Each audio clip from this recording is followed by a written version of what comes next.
There's something about this shape that still feels futuristic. No fuselage, no tail, just wing. But what you're looking at isn't new. It's a design that's been trying to prove itself for nearly a century.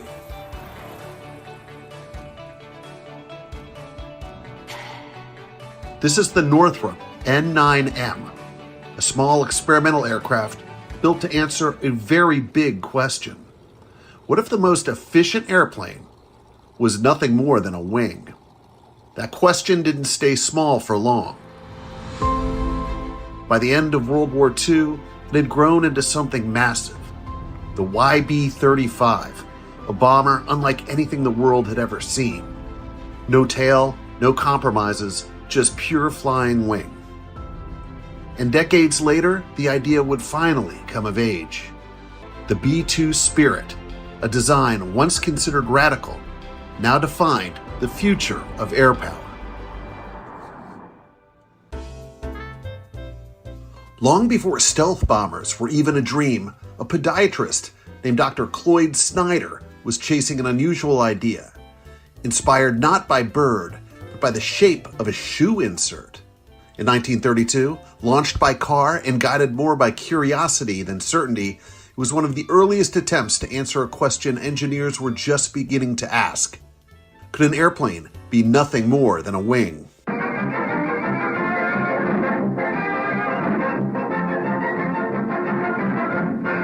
Here's the airplane of the future, according to its inventor, Dr. Snyder. He calls it the Flying Wing, and experts think it's going to revolutionize aviation. It's supposed to be foolproof and has lots of speed and pep, as the doc's going to show you right now. Here she goes. Looks as if the inventor copied his idea from a butterfly. Not a butterfly, but a powered evolution of Snyder's glider, the S-2. Just as the first flying wings were taking to the sky, a young aircraft designer named Jack Northrop was taking off on his own, forming a new company, the Northrop Corporation, in El Segundo, California.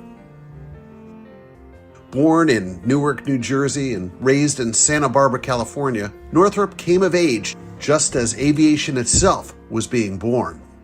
He was drafted into the Army during the First World War, and like many in his generation, left it with his eyes on the sky. By 1923, he joined the Douglas Aircraft Company, entering an industry that was still wide open and full of possibility. From the very beginning, he showed a natural instinct for design, combining practical experience with a growing sense that aircraft could be something more. Working alongside the pioneers of the era, he began to develop ideas of his own. Ideas that would push beyond convention and help shape the future of flight. Well, I'd had a little experience as a garage mechanic, and I had worked for a year as a draftsman for an architect, and I'd worked for my father, who was in the building business, and this sort of qualified me to design airplanes, you can understand that. In spite of that unlikely background, Northrop adapted quickly to the world of aviation. In 1927, he began working with the newly formed Lockheed Aircraft Company at a time when aviation was still finding its footing. It was here that Northrop began shaping ideas that would set him apart. The Lockheed Vega, sleek, strong, and ahead of its time. Its molded plywood construction created a smooth, aerodynamic fuselage, reducing drag and increasing speed. It could fly higher, farther, and more reliably than most aircraft of its day, setting records and redefining what was possible in long-distance flight. It would carry pilots like Amelia Earhart into the history books and immortality, and Wiley Post around the world in his beloved Winnie Mae. By the late 1920s, Northrop's thinking began to shift. He wasn't just interested in improving airplanes. He was beginning to question their very shape. What if all the parts we take for granted, the fuselage, the tail, could simply disappear? In 1929, he put that idea to the test. The X-216H, an experimental design that blended wing and body into a single continuous form. Thick through the center, with a pilot seated in an open cockpit. It wasn't a pure flying wing just yet.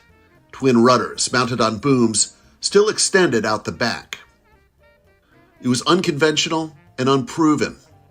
For its debut flight, Northrop turned to pilot Edward Bellandy.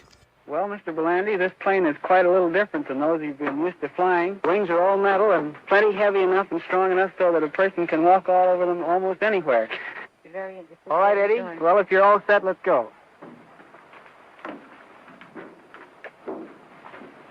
Goodbye, Eddie. Bye.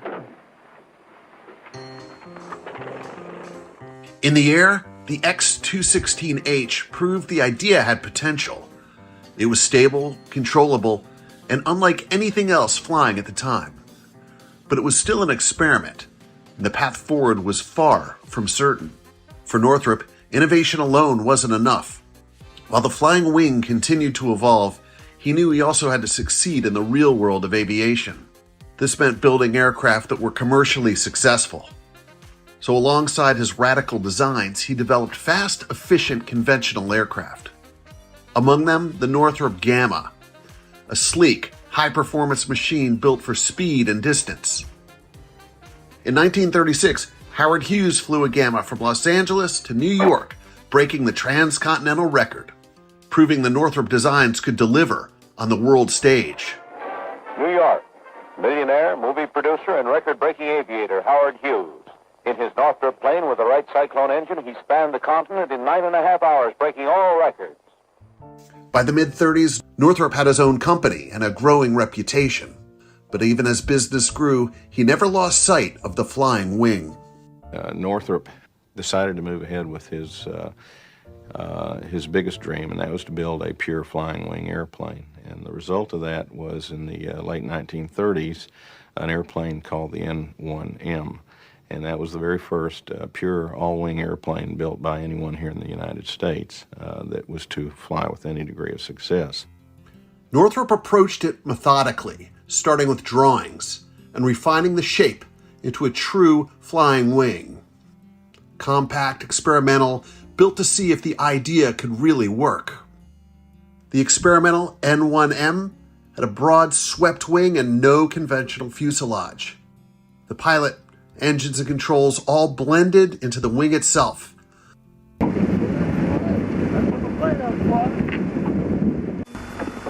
This plane, as you see it, is really a flying laboratory.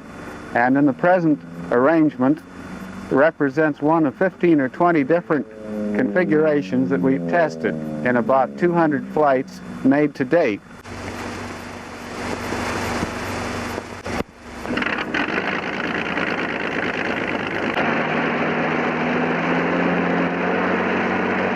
We believe that we've solved most of the problems connected with the development of the flying wing, and that this type of plane will have considerable promise for future use.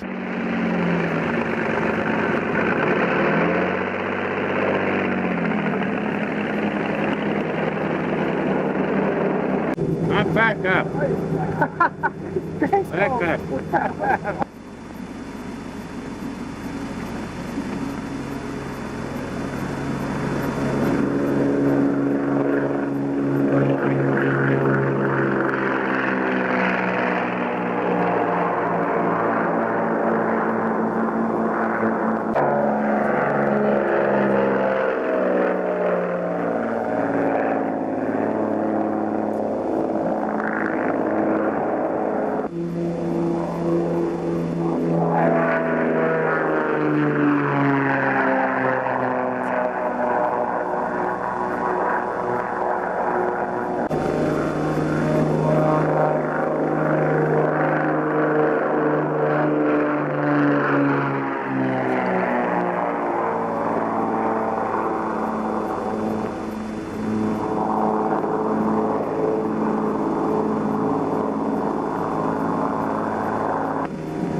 How does it fly, Moy?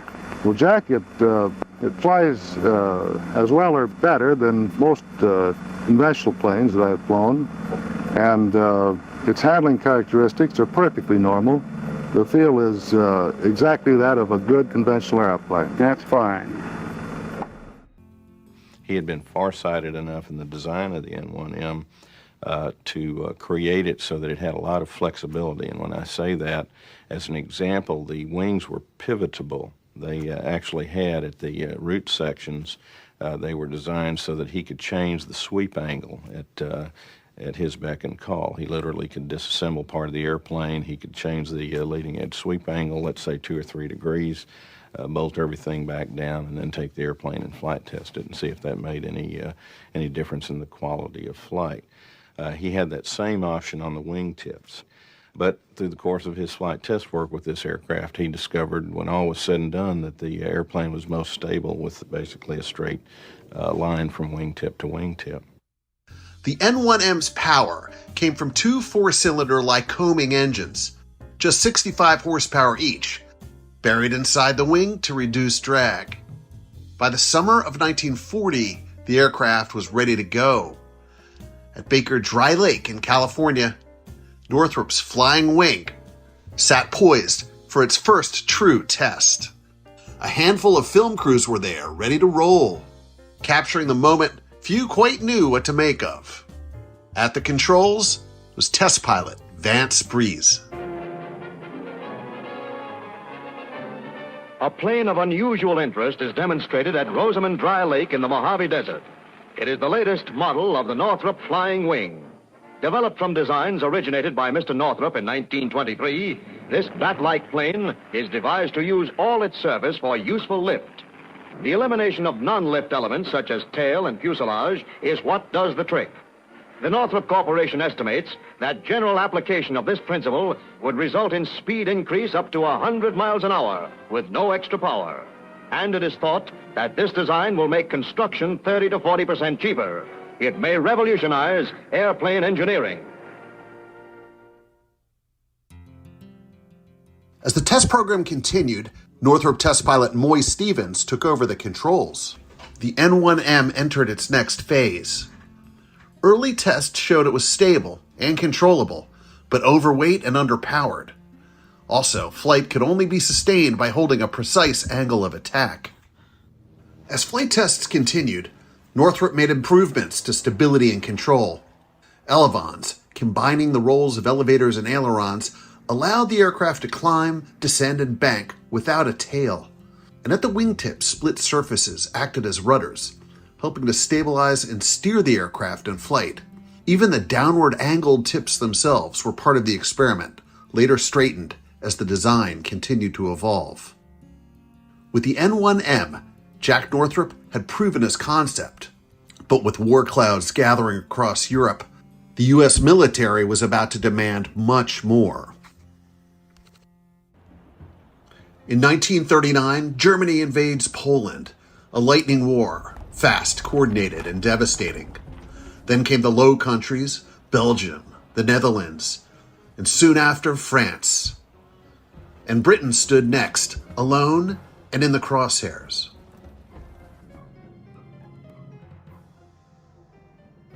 An ocean away, the United States watched, but it wouldn't remain distant for long.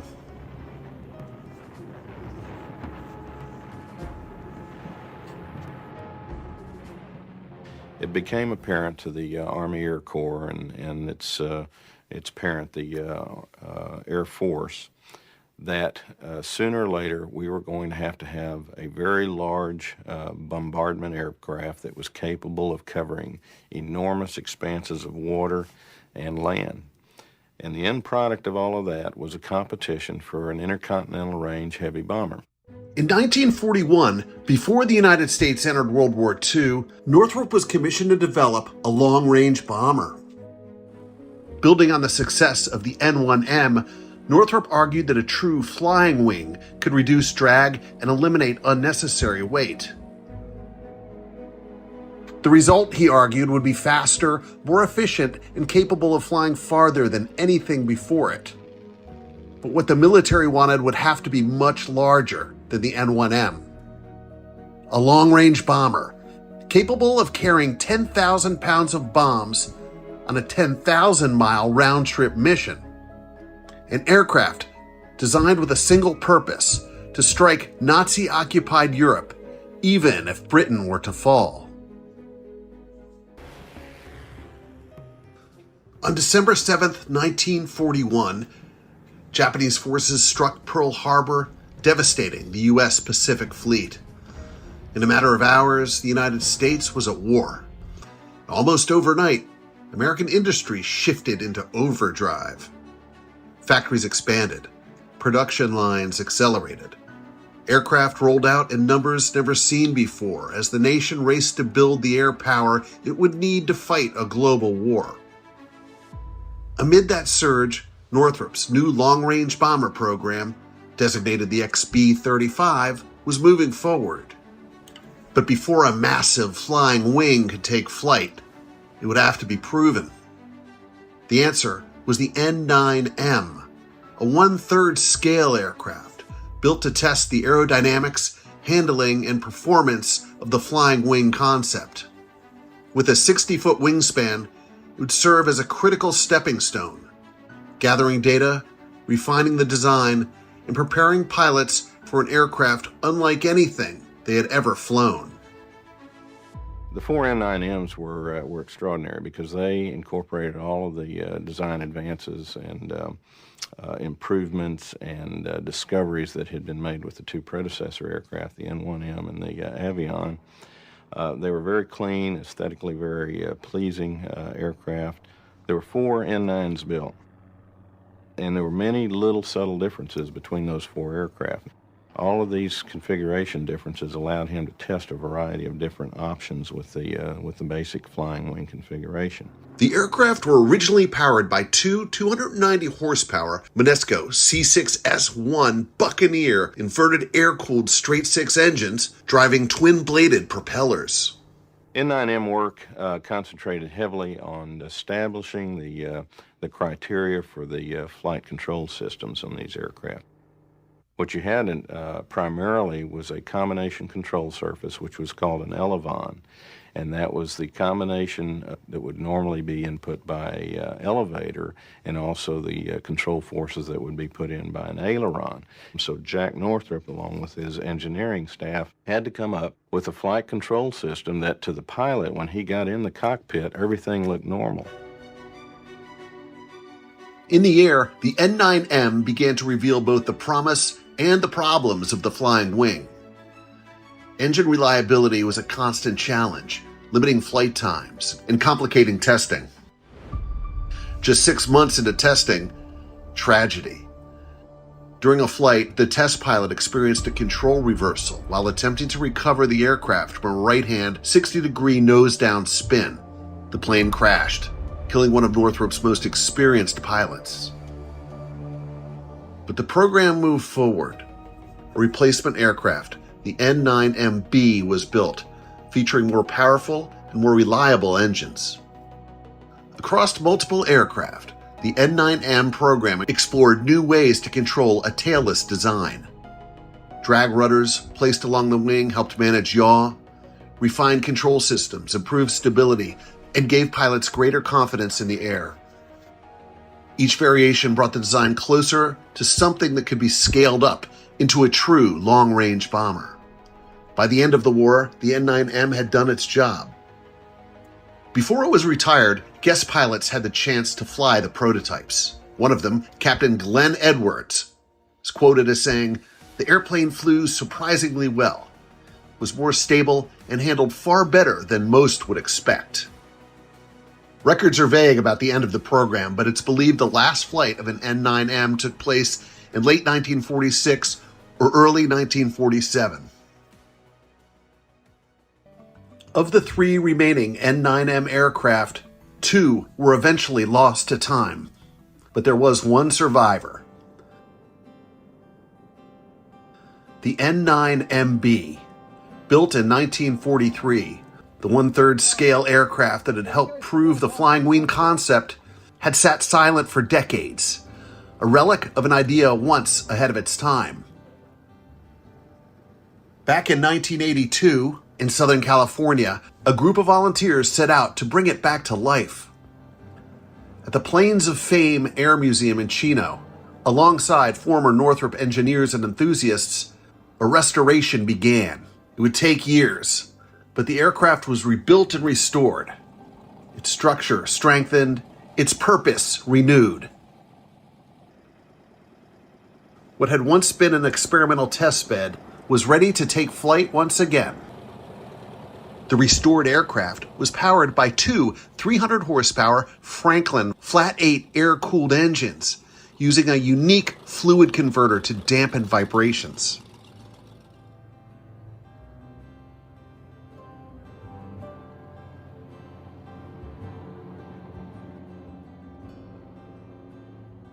On November 8, 1994, the N9MB returned to the sky, more than 50 years after its first flight.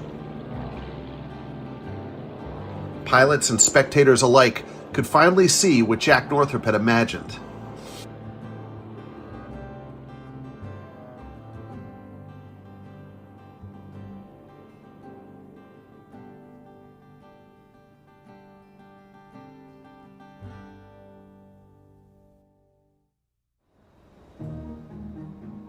While the N9M proved the flying wing concept, Northrop was already looking ahead. In 1942, as the war intensified, work began in earnest on a full-scale flying wing bomber, the XB-35. It was a massive aircraft designed to carry heavy bomb loads across intercontinental distances, a flying wing built for war. The same principles Northrop had pursued for years: reduced drag, structural efficiency, everything contributing to lift, were now being applied at an entirely new scale. Building a tailless aircraft this large meant solving entirely new problems. Inside the wing, the aircraft would carry its crew, a central cabin embedded within the structure itself. With space for gunners, equipment, even bunks for long missions. Its payload was distributed across multiple bomb bays built into the wing. And in its final form, the aircraft would carry heavy defensive armament, turning the flying wing into a fully realized combat bomber. Alcoa introduced a new advanced aluminum alloy, stronger than anything used before, allowing the structure to support the immense size. Powering the YB-35 would be four Pratt & Whitney R4360 radial engines driving dual contra-rotating propellers. It was an extraordinary undertaking, an aircraft unlike anything ever built, taking shape in the middle of a world war. The war would end before the YB-35 could leave the ground, but that didn't deter the US military. With a new Cold War already ramping up, long-range strategic bombers remained a priority, and by the summer of 1946, the YB-35 was ready to take to the sky. At the controls, Northrop's chief test pilot, Max Stanley. My immediate boss as a test pilot was the chief aerodynamicist, Dr. William Sears, who contributed significantly to the development and the design of the flying wing. And he called me into his office one day and he said, well, you know, we're getting close to the first flight and we think that you ought to be the pilot, or words to that effect. Well, that really stunned me, but it actually I was overjoyed to hear it, and I went out of his office on cloud 9. But that's when I first knew that I was going to be the pilot. And that was perhaps 3 months in advance of the first flight.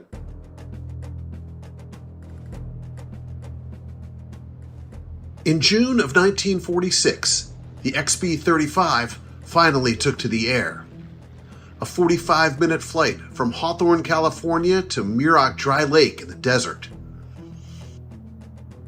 While airborne, the unique control system was put to work. At the wingtips, split surfaces worked together, moving up and down as a single unit for roll. But when yaw was needed, those same surfaces would open up top and bottom, creating drag on one side, turning the aircraft. And when deployed together, they could slow down the aircraft or adjust its descent. The control system proved effective. The engines, with their counter-rotating propellers on the other hand, began to show signs of trouble. As good as the XB-35 had proven to be during the course of its initial flight test program, it did indeed suffer from some very serious problems.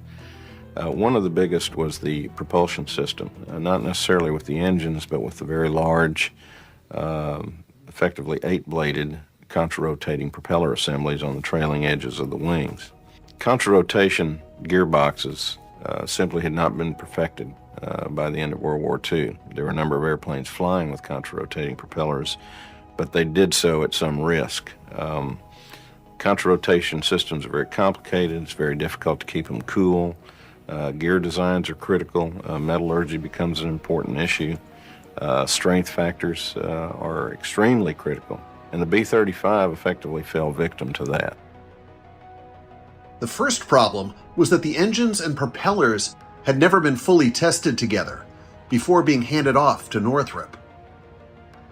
Within just a few flights, vibrations were increasing, and the complex contra-rotating propellers, so critical to the design, started failing with alarming frequency. There were high-level meetings between Northrop, the Army Air Force, the engine and propeller manufacturers. But responsibility was unclear, and solutions were slow in coming.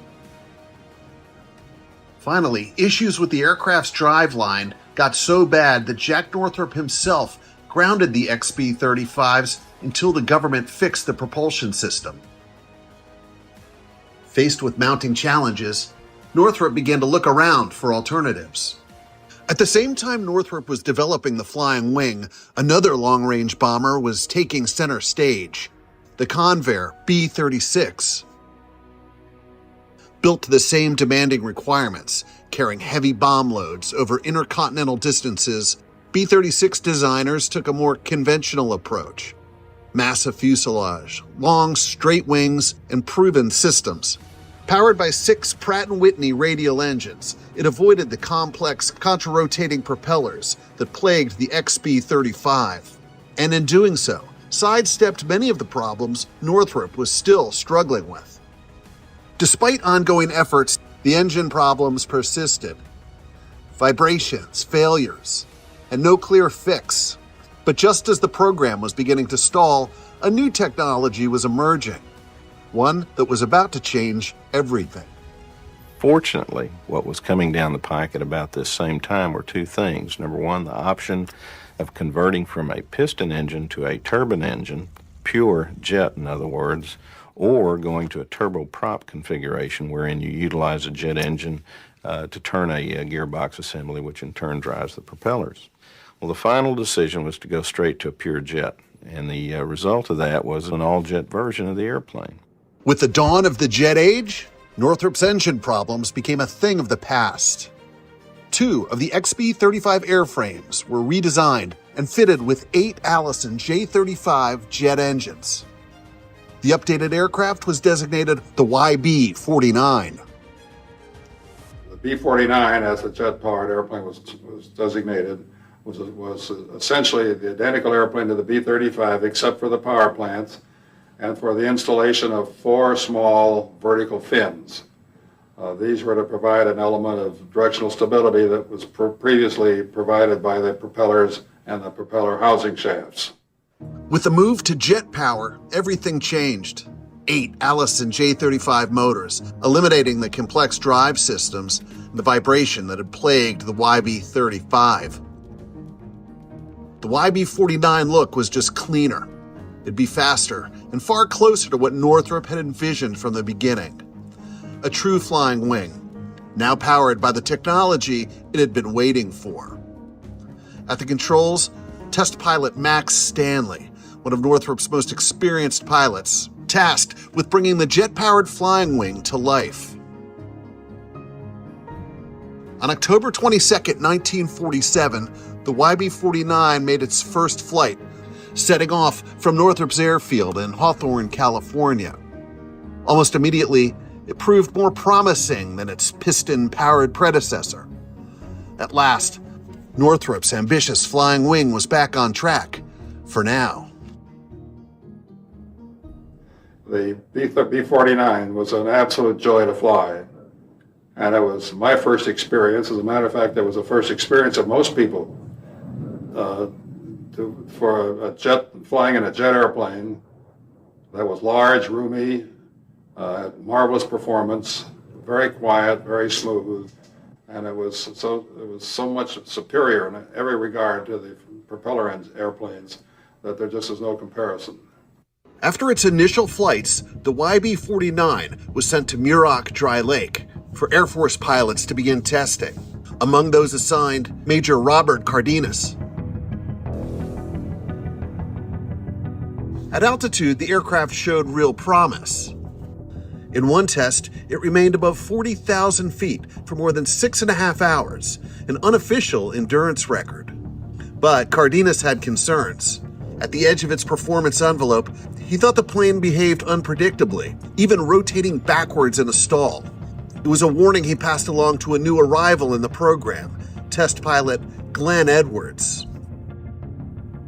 Northrop would later dispute those concerns, insisting such behavior was impossible in a flying wing. But when Glen Edwards joined the program in 1948, he too began to show some concerns. After just a few flights, he wasn't convinced. In his diary, he described it as, quote, the darndest airplane I've ever tried to do anything with. At times, quite uncontrollable. On June 5th, 1948, during a test flight over the desert, the aircraft entered a planned maneuver, part of an evaluation of stall recovery. Then suddenly, it pitched over into a steep, high-speed dive. As it turns out, the loads on the airframe increased beyond what the structure could handle. Both outer wing sections had torn away from the center section. The aircraft had broken apart in midair. All 5 crew members were lost.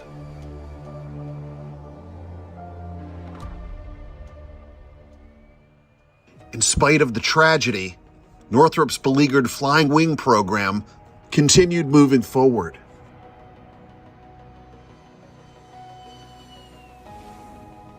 In the air, the YB-49 continued to demonstrate flashes of brilliance. Fast, smooth, and unlike anything else in the sky. Even its shape reduced its radar signature, a detail not fully appreciated at the time. In February of 1949, it flew from California to Washington, D.C. in just over 4 hours, a remarkable achievement. But behind the headlines, problems remained.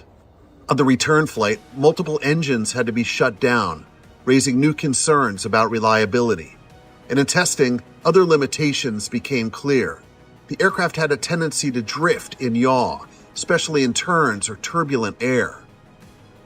Engineers worked to correct this.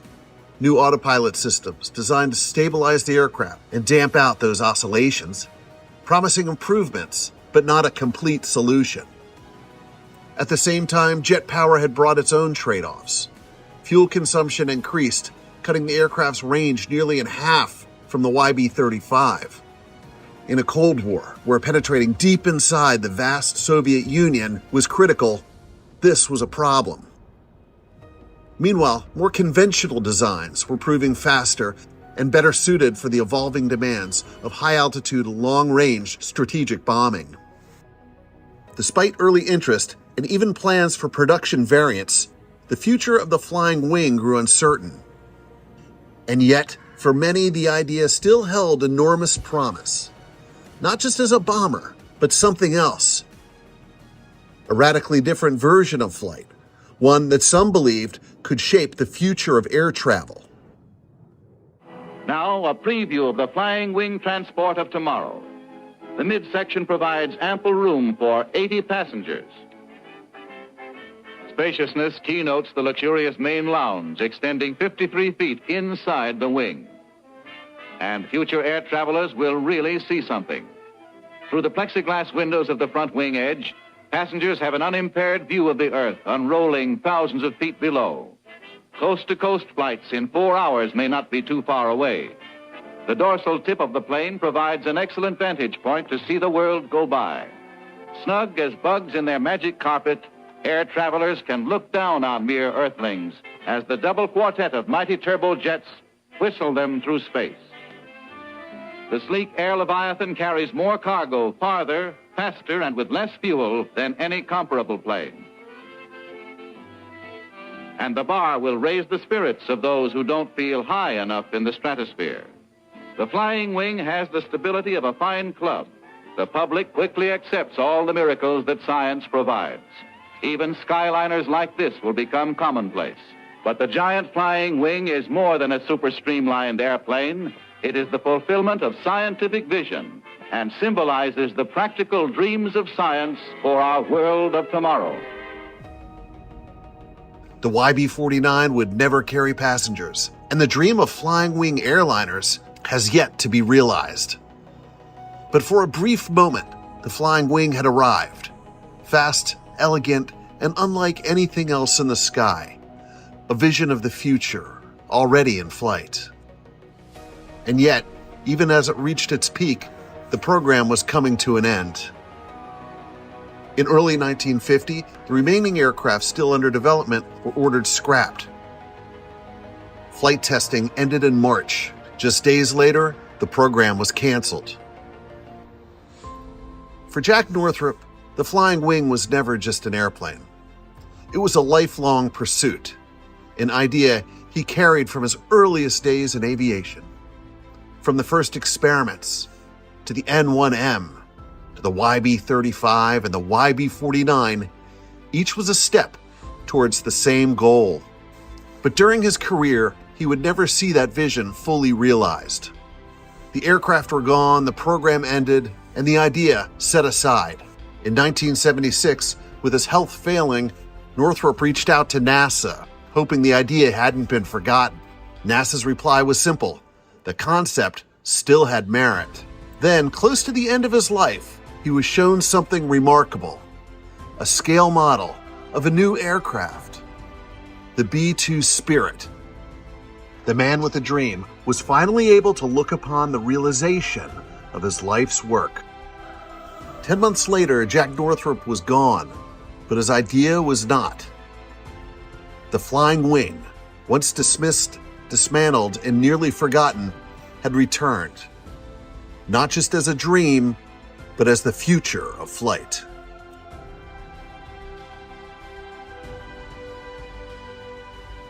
Let's take a look at how the magnificent Northrop XB-35 Flying Wing was made. The first flying wing bomber, and the largest flying wing ever constructed, is approximately 75% complete at the Northrop plant, Hawthorne, California. The wingspan of the XB-35 is 172 feet. At the center section, the wing chord is approximately 37 feet, tapering to 9.5-foot wingtips. Design gross weight is 155,000 pounds. Maximum allowable gross weight is 208,000 pounds. The airfoil is an NACA laminar flow section. Internal structure is conventional riveted construction with variations as required by the aircraft's unusual configuration. Because of the airplane's huge size, transits mounted on permanent leveling pads on the jigs are used to accurately locate major structural members. 75S high-strength aluminum alloy is used in main structural members to reduce weight. There are 8 bomb bays capable of housing a total maximum bomb load of 51,000 pounds. Bomb bay number 4 may be entered from the crew compartment and serves as an emergency exit. Thickness of this flying wing at the center section is 7 feet, providing ample room for the crew to walk upright. Oil coolers, intercoolers, turbo superchargers, and heat exchangers are housed in the plenum chambers forward of the front spar.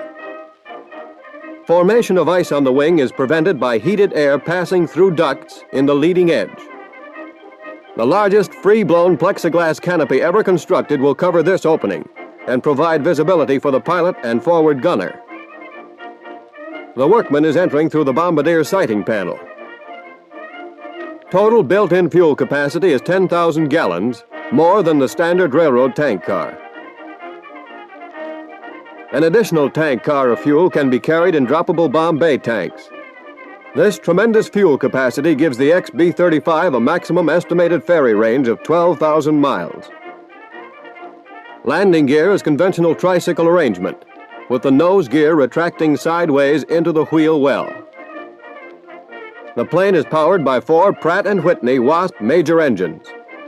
These R4360 engines are completely housed within the wing and are capable of developing a total of 12,000 takeoff horsepower. 15-foot, dual, contra-rotating pusher props will drive the XB-35 at an estimated 390 miles per hour at 35,000 feet. It is estimated that the XB-35 will fly by the end of 1945. Four-ship formation coming in over the field, being led by the B-49, B-47, 45, and the F-86.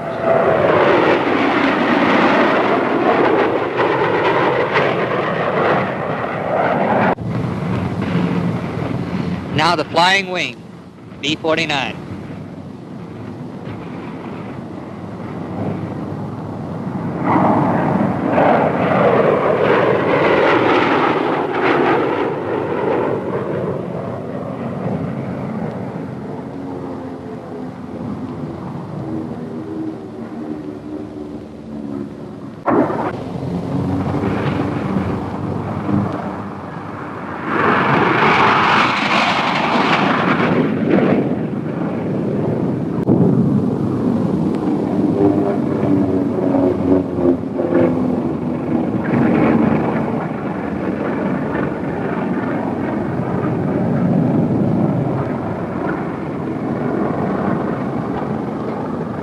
B-49.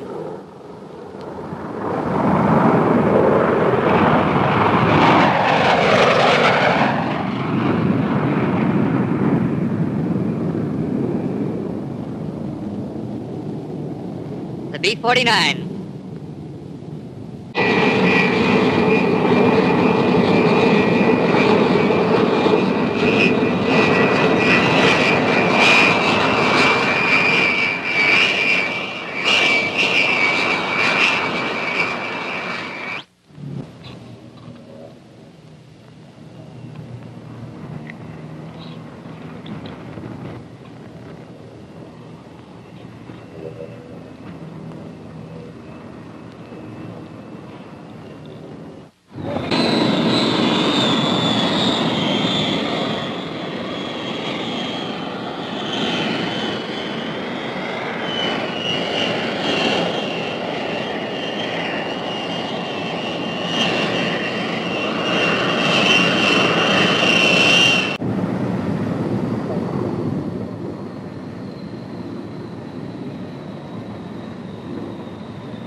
Today's basic aircraft design still has unnecessarily large drag forces.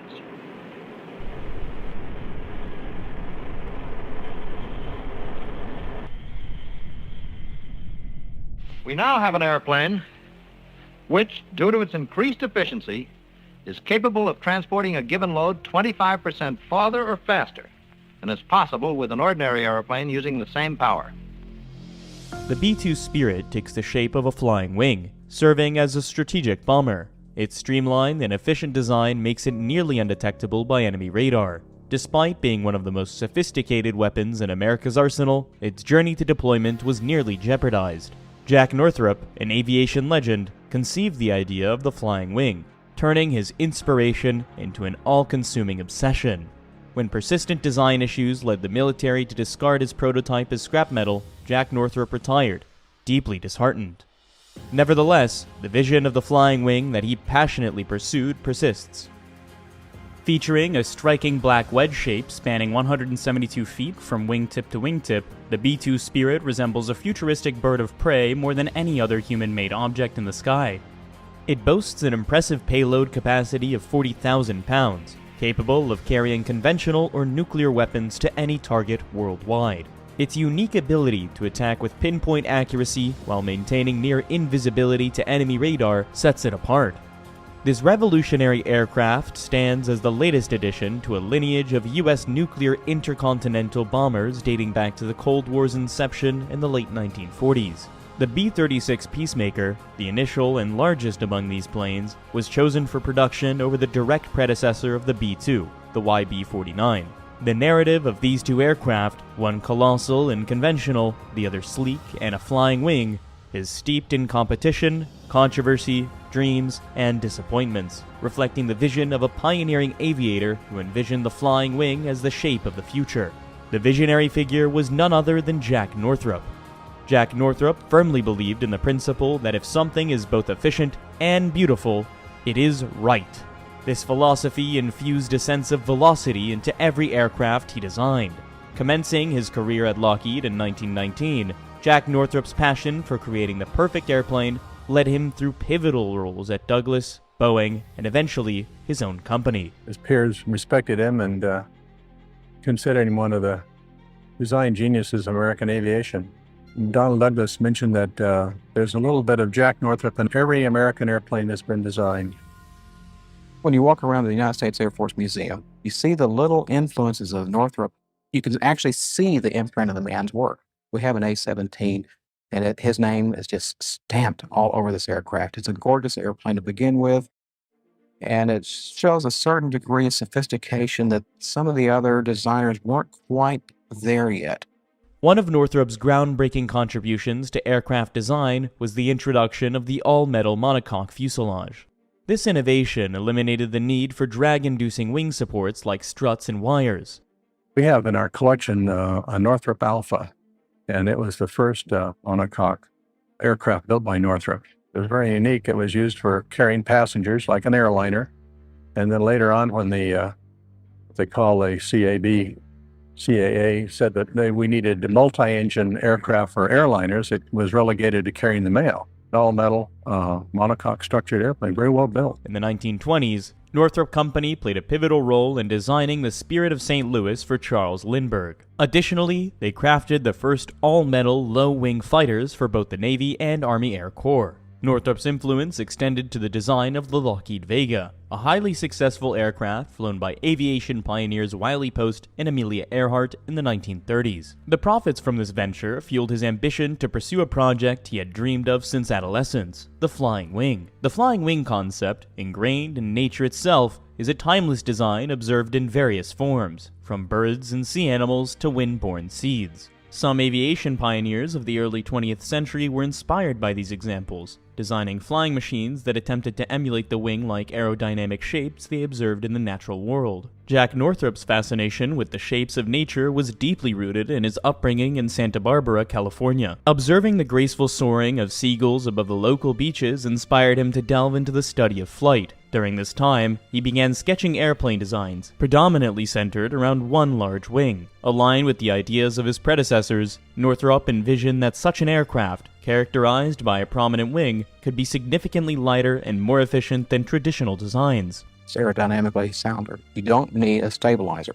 You don't need the tail. You do not need a long fuselage, which all of these increase drag. More drag means you have to have more fuel to fly further distances. However, the early wing design encountered challenges related to control and stability. Undeterred, Jack Northrop remained enthralled by the potential advantages of the flying wing. From the outset of his career, he committed himself to addressing the drawbacks associated with wing-only designs. He worked for Lockheed and Douglas before he founded his own company, and of course at lunchtime the engineers would get together and have a little bull session, and they all kind of agreed that the flying wing was the ultimate design. After conducting experiments with the gliders, Northrop, in 1929, reached a milestone by testing a powered prototype of a flying wing. Due to the uncertainties surrounding the aerodynamic stability of a pure flying wing, this design incorporated some features reminiscent of a conventional aircraft. It did have twin tail booms with a conventional tail in the back. He was trying to get the best lift coefficients on the wing roots and airfoils, and he learned a lot from that. In the fall of 1939, when Germany invaded Poland, Northrop formed his own company, Northrop Aircraft, and began producing new aircraft and bombers for the US and its allies. Simultaneously, Jack Northrop embarked on drafting plans for an innovative flying wing, envisioning a design where all control surfaces, including the rudders, were integrated into the trailing edge. This revolutionary approach aimed to eliminate the traditional tail, resulting in a pure flying wing. By the summer of 1940, Jack Northrop and his design team initiated test flights for their groundbreaking prototype, the N-1M, conducted on the deserted dry lake bed known as Muroc Army Airfield, just north of Los Angeles. Similar to Northrop's 1929 wing, the N-1M prototype faced challenges. It was very underpowered. When they flew it out of Hawthorne, they wanted to move it to Edwards, which was Muroc at that time. They towed it over the hill with a DC-3. Didn't have the power to get over the hills. Well, it was the first successful wing. I don't know for what period of time they flew it, but it's now in the Smithsonian. Despite the installation of a more suitable engine, the aircraft underwent 200 test flights at Muroc. Throughout this period, Northrop tirelessly sought solutions to the inherent stability issues prevalent in tailless aircraft designs. The quest for an optimal solution to control the phenomenon known as yaw presented the most formidable challenge. Yaw is your left and right, where the airplane tends to yaw about its vertical axis. On a conventional airplane, this is controlled by rudder. On a winged vehicle, you have to have some device that creates drag at the wingtip to control or create yaw. In 1941, General Hap Arnold, the commander of the U.S. Army Air Corps, took the notice of Northrop's N-1M. Arnold, actively searching for a new bomber capable of reaching Germany from the United States, recognized the strategic importance of such an aircraft. Although the United States had not yet declared war against Germany and Japan, the escalating concerns about Nazi Germany's successful air campaign against Britain raised the possibility of the Allies lacking secure air bases in Europe. In 1940, when it was obvious that the British were in serious trouble and they may fall, with leaving just the United States to stand against Nazi Germany and the Axis powers, the Army Air Corps started looking for a super long-range bomber to be able to strike targets in Europe from continental United States. The Army Air Corps issued a request for designs, specifically seeking a high-altitude bomber capable of carrying 10,000 pounds of bombs to its target and returning home, covering a total distance of 10,000 miles. Impressed by what he observed during a visit to Northrop at Muroc Field, General Hap Arnold, on November 22, 1941, signed a contract with Northrop to further develop his flying wing bomber, the N-1M. It offered the possibility of ultra-long range. The flying wing was becoming more and more recognized as advanced. The aerodynamic aspects of it were quite evident, and the long range because of the low drag induced by the aircraft itself. Plus, we had to start thinking very progressively. We couldn't think of just a regular aircraft to get across the continental United States or across the North Atlantic or anywhere in the world. Just 2 weeks later, on December 7, 1941, Japan bombed Pearl Harbor, propelling America into a global war. In this tumultuous period, Jack Northrop's dream of seeing the flying wing enter large-scale production seemed on the brink of realization.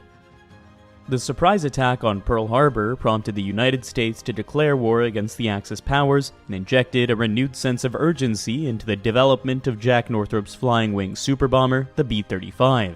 To hasten the testing of the design, the Army allocated funds for the construction of experimental prototype versions, which were 1/3 the size of the B-35, reflecting the nation's determination to expedite the development of advanced aircraft during this critical time in history.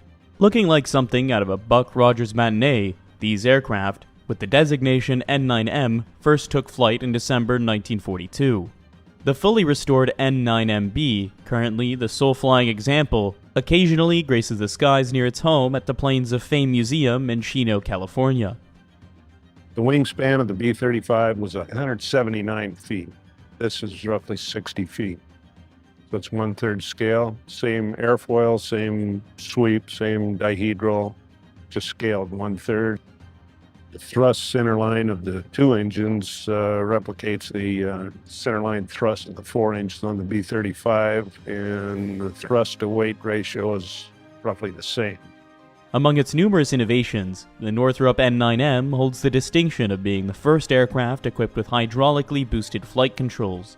The wing itself featured groundbreaking control surfaces, with Northrop ingeniously combining the functions of the aileron and elevator into a single component called an elevon. This is your primary pitch and roll control. That is, if they both go up and down, you get a pitch input, and if they're differential, you get a roll input. It's where you bank. Out here is the rudder, which is a drag device. It splits, it creates a drag on the wingtip. Normal airplane has a rudder at the back of the airplane, if you recall, on a fuselage for directional turns and so forth. So he had to basically invent how he would actually steer or fly the airplane. To address the absence of a traditional tail, the N9M's design incorporated elevons, creating a distinctive flying experience for its pilots. This uniqueness remains evident in today's aviation landscape. Flies very well once you get used to it. Not difficult, just different. It's very meaningful to fly this. Certainly it would be to anybody that would have that opportunity. It's a very historic airplane, and once you see it fly, you understand why. However, concurrently with Jack Northrop's endeavors in developing the Flying Wing bomber, a formidable competitor was also taking shape, the Convair B-36. It was developed by a group of engineers, including Robert Widmer. I got involved with the B-36 in order to run the first wind tunnel test, subsonic wind tunnel test, which was to be run at MIT. And I was asked to run that program. The B-36 emerged in response to the same Army Air Corps requirement for a bomber with the 10,000-mile range and 10,000-pound payload. However, it stood in stark contrast to Jack Northrop's vision of beauty and efficiency embodied in the Flying Wing. In essence, the B-36 adopted a completely conventional design, diverging sharply from Northrop's aesthetic preferences. Its distinguishing feature was its sheer size, an unparalleled enormity in the history of aviation. The B-36 boasted a wingspan of 230 feet, surpassing the Wright brothers' inaugural flight at Kitty Hawk, North Carolina, by over 100 feet. The aircraft was going to be so large, they had to save weight any way they could. So it meant using new tanks to hold new types of gases to use for fire extinguishers on the engine. Something as simple as that sounding takes quite a bit of effort. You have to have new engines willing to pull this aircraft, or push it, as it turns out, for 2 days essentially on a mission and not stop. This colossal aircraft overshadowed Northrop's B-35 design in every aspect, notably in the range and payload. Despite its impressive dimensions, the B-36 faced developmental challenges of its own. Consequently, the Army Air Corps chose to persist with Northrop's Flying Wing, recognizing its potential. In case one failed, the other was there. And when you're talking about national survival, having a second option, even if it's expensive, the treasure needs to be spent to save the blood of the Republic later. And that's what they were doing. So it gave a fallback option. As Jack Northrop continued refining his work on the B-35 bomber, he simultaneously delved deeper into exploring the possibilities and capabilities inherent in the Flying Wing concept. Northrop also designed several Flying Wing fighters. I'm thinking of the P-79B Flying Ram, powered by twin Westinghouse turbojets. And it was a rather unique aircraft, and unfortunately, the war ended, they didn't do much with it. Northrop also built the MX-334 rocket wing fighter, America's first rocket-powered airplane, and the piston-powered XP-56 Black Bullet. Despite their promise, both the Flying Wing bomber and the B-36 encountered substantial development issues and never transitioned into full-scale production. In 1944, as focus shifted towards the larger and more heavily payloaded B-36, the Army reconsidered the future of the B-35. Rather than pursuing its role as a heavy bomber, the Army envisioned the B-35 as a potential experimental medium-range bomber and reconnaissance aircraft. The urgency for such craft diminished with the non-occurrence of the potential crisis that had initially spurred the development of the Flying Wing bomber and the B-36, the fall of Britain. The heavy bomber role within the U.S. Air Force was, in the meantime, fulfilled by a series of other aircraft such as the B-17 Flying Fortress, the B-24 Liberator, and the B-29 Superfortress, none of which were connected to Jack Northrop. In August 1945, one of the war's concluding acts saw the B-29 named Enola Gay, piloted by Colonel Paul W. Tibbets, dropping the first atomic bomb on Hiroshima. 3 days later, another B-29 targeted Nagasaki with a second atomic bomb. These events underscored the immense power wielded by bomber aircraft in the nuclear role. With the distant Soviet Union emerging as America's likely adversary in the post-war era, the urgent need for a new long-range heavy payload bomber became more apparent than ever. What the atomic bomb does for air power is, for the first time, aviators can do what they say they can do.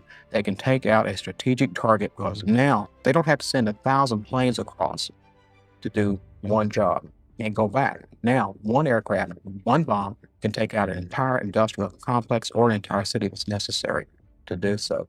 The geopolitical landscape and advent of nuclear capabilities elevated the importance of advanced bomber aircraft for strategic purposes. Partly for this reason, development efforts on Jack Northrop's B-35 as a potential long-range nuclear bomber continued. In June 1946, almost a year after the war's end, Northrop's B-35 finally took flight. Measuring an impressive 172 feet from wingtip to wingtip, the B-35 was equipped with 4 robust 12,000 horsepower piston engines, each driving a pair of counter-rotating pusher propellers. The aircraft's 9-man crew included 3 gunners responsible for defending the plane with 50 caliber machine guns and remotely controlled barbettes. Despite the aircraft's futuristic appearance, the wing design presented challenges for Jack Northrop. Jack Northrop had just a run of bad luck. The first aircraft crashed before he could draw the technical data that he needed from that aircraft, so he had to proceed with the second prototype. Without the necessary information that he would have garnered from the first one, it put the aircraft at a great disadvantage. While he had successfully overcome various design obstacles, finding a viable solution to the problem of yawing proved elusive. The B-35 also grappled with issues such as overheating engines and gearshift vibration. Faced with these challenges, Northrop decided to integrate a new technology into the wing, turbojets. By this time, turbojets had become the preferred propulsion method for all new military aircraft. Experimental versions of the wings were outfitted with 8 turbojet engines, leading to its redesignation as the YB-49. The introduction of jet propulsion brought a transformative improvement in performance, swiftly resolving developmental problems like gearshaft vibration. Some test pilots even reported that the wings exhibited flight characteristics more reminiscent of a fighter than a traditional bomber, highlighting the positive impact of the shift to jet technology. At Northrop's suggestion, test pilot Robert Cardenas demonstrated the wing speed by undertaking a cross-country flight. An official speed record from Edwards all the way back to Andrews Air Force Base showed it off to President Truman, and Truman went through the airplane and saw it flying, and he thought we ought to buy some of these. The transition to larger jet engines on the YB-49 posed significant challenges, as it reduced the wing's bomb capability precisely when a much larger payload and range, akin to that of the B-36, were needed to transport the massive and heavy atomic bombs in use at the time all the way to the Soviet Union. Furthermore, Jack Northrop's wings still grappled with serious stability issues. On June 5, 1948, during a series of stall tests on the YB-49, Danny Forbes and Major Glen Edwards were at the controls. The night before, Edwards had expressed optimism about the wing's progress, noting its impressive performance despite numerous test flights and extensive flying hours. However, he acknowledged that the stability remained a significant problem, adding, "But the plane goes like hell." Tragically, during the tests that day, the pilot lost control of the aircraft, resulting in a crash and fire that claimed the lives of all 5 crew members. In honor of Major Glen Edwards, the base at Merak was renamed Edwards Air Force Base when the U.S. Air Force was officially established as a separate military branch. This renaming commemorated the sacrifice of those involved in advancing aviation and aeronautical innovation. Fearing that his beloved flying wing was doomed as a military project because of high-profile failures like the Glen Edwards crash, Jack Northrop launched a publicity campaign promoting the flying wing as the airliner of tomorrow. Now a preview of the Flying Wing transport of tomorrow. The midsection provides ample room for 80 passengers. Spaciousness keynotes the luxurious main lounge, extending 53 feet inside the wing. And future air travelers will really see something. Through the plexiglass windows of the front wing edge, passengers have an unimpaired view of the Earth unrolling thousands of feet below. Coast-to-coast flights in 4 hours may not be too far away.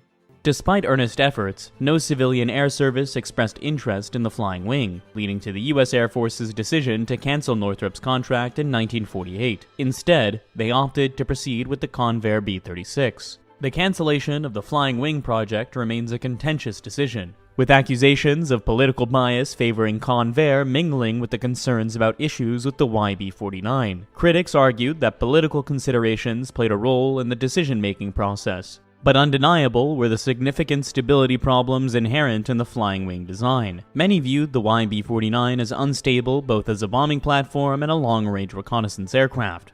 It was understood by the Air Force at the time, even when they canceled the program. It had great potentials, but not quite now. Maybe someday in the future. For Jack Northrop, the most devastating blow came when the Air Force ordered the destruction of all existing flying wings, melting them down into aluminum ingots. It was devastating. To come in and see strangers come in and cut up your product right in front of your employees, it was really disheartening, of course. This experience deeply disturbed Northrop, prompting him to leave his company and take an early retirement, completely withdrawn from the aviation industry. In the race to be armed and ready for the Cold War, the B-36 emerged victorious over the Flying Wing. For the next decade, the B-36's colossal presence dominated the skies, serving as the backbone for America's nuclear arsenal. On December 7, 1948, exactly 7 years after the Japanese attack on Pearl Harbor, a giant silver bird with 6 pusher-type props departed from Carswell Air Force Base, Texas. Over the Pacific, near Hawaii, it opened its bomb bay doors and dropped a payload of 10,000 pounds of dummy bombs into the ocean, symbolizing the era of strategic air power during the Cold War. This airplane was the Convair B-36, and it had demonstrated, among other things, that it was a true intercontinental bomber capable of striking at almost any target in the world. The B-36 embarked on a long and challenging journey, marked by disappointments, delays, and intense controversy from its inception on the drawing board to its eventual operational status. It was a disaster. We needed to change the wing, and I knew we had to change the control surfaces. We had to put a different kind of fan on because it's a pusher engine to cool the things on the ground statically when it's not moving. The whole airplane had to be totally redesigned here, and we did that. One pivotal element in the final decision to proceed with the troubled project was the escalating tensions of the Cold War. Air Force Secretary Stuart Symington, recognizing the B-36 as the sole bomber capable of reaching targets inside the Soviet Union, played a crucial role in the program's continuation. The Strategic Air Command, or SAC, led by General Curtis LeMay, emerged as the primary custodian of U.S. nuclear weapons, and the B-36 became the cornerstone of U.S. Cold War strategy. It was the main part of Strategic Air Command. It was General Curtis E. LeMay's big stick. We flew everywhere, made lots of noise. Of course, there was a big battle going on, whether you should get aircraft carriers or you should get B-36s. And at that time, the B-36 won. The logistical challenge of finding a sufficiently large facility to assemble the colossal B-36 was formidable. Do you have floor space to build this monster? It's huge. You need a big hangar to put it in, to build it in. So where do you build it? You have to go to Fort Worth, where they just happen to have a large enough facility, and it's all enclosed so people can't peek in the windows. The mile-long facility in Fort Worth, Texas, originally constructed for assembling B-24 bombers during World War II, stood as the only building on the planet spacious enough to accommodate the gigantic B-36. In the air, the B-36, often referred to as the Big Stick, boasted an extraordinary fuel capacity, enabling it to remain airborne for 2 days, far surpassing any other bomber in history. Additionally, it was the sole aircraft capable of carrying the exceptionally large and heavy nuclear weapons in the U.S. arsenal at the time. People often ask, why did the B-36 have to be so large? Well, it had to carry a lot of fuel to fly long range, but it also had to have a massive bomb bay to carry the large thermonuclear weapons like on either side of the bomb bay. These are massive monsters, and it requires a massive bomb bay to carry them. With 4 bomb bays, each with a capacity of 3 freight cars, the B-36 could carry a maximum payload of 84,000 pounds, exceeding the gross weight of the B-29. The B-36 thus represented a formidable and unprecedented force during this critical period of Cold War military strategy. One of the biggest problems was building the frame to build the aircraft. They finally brought in a bridge builder, and he designed what we called a K-type frame that actually was the basic strength holding the fuselage together.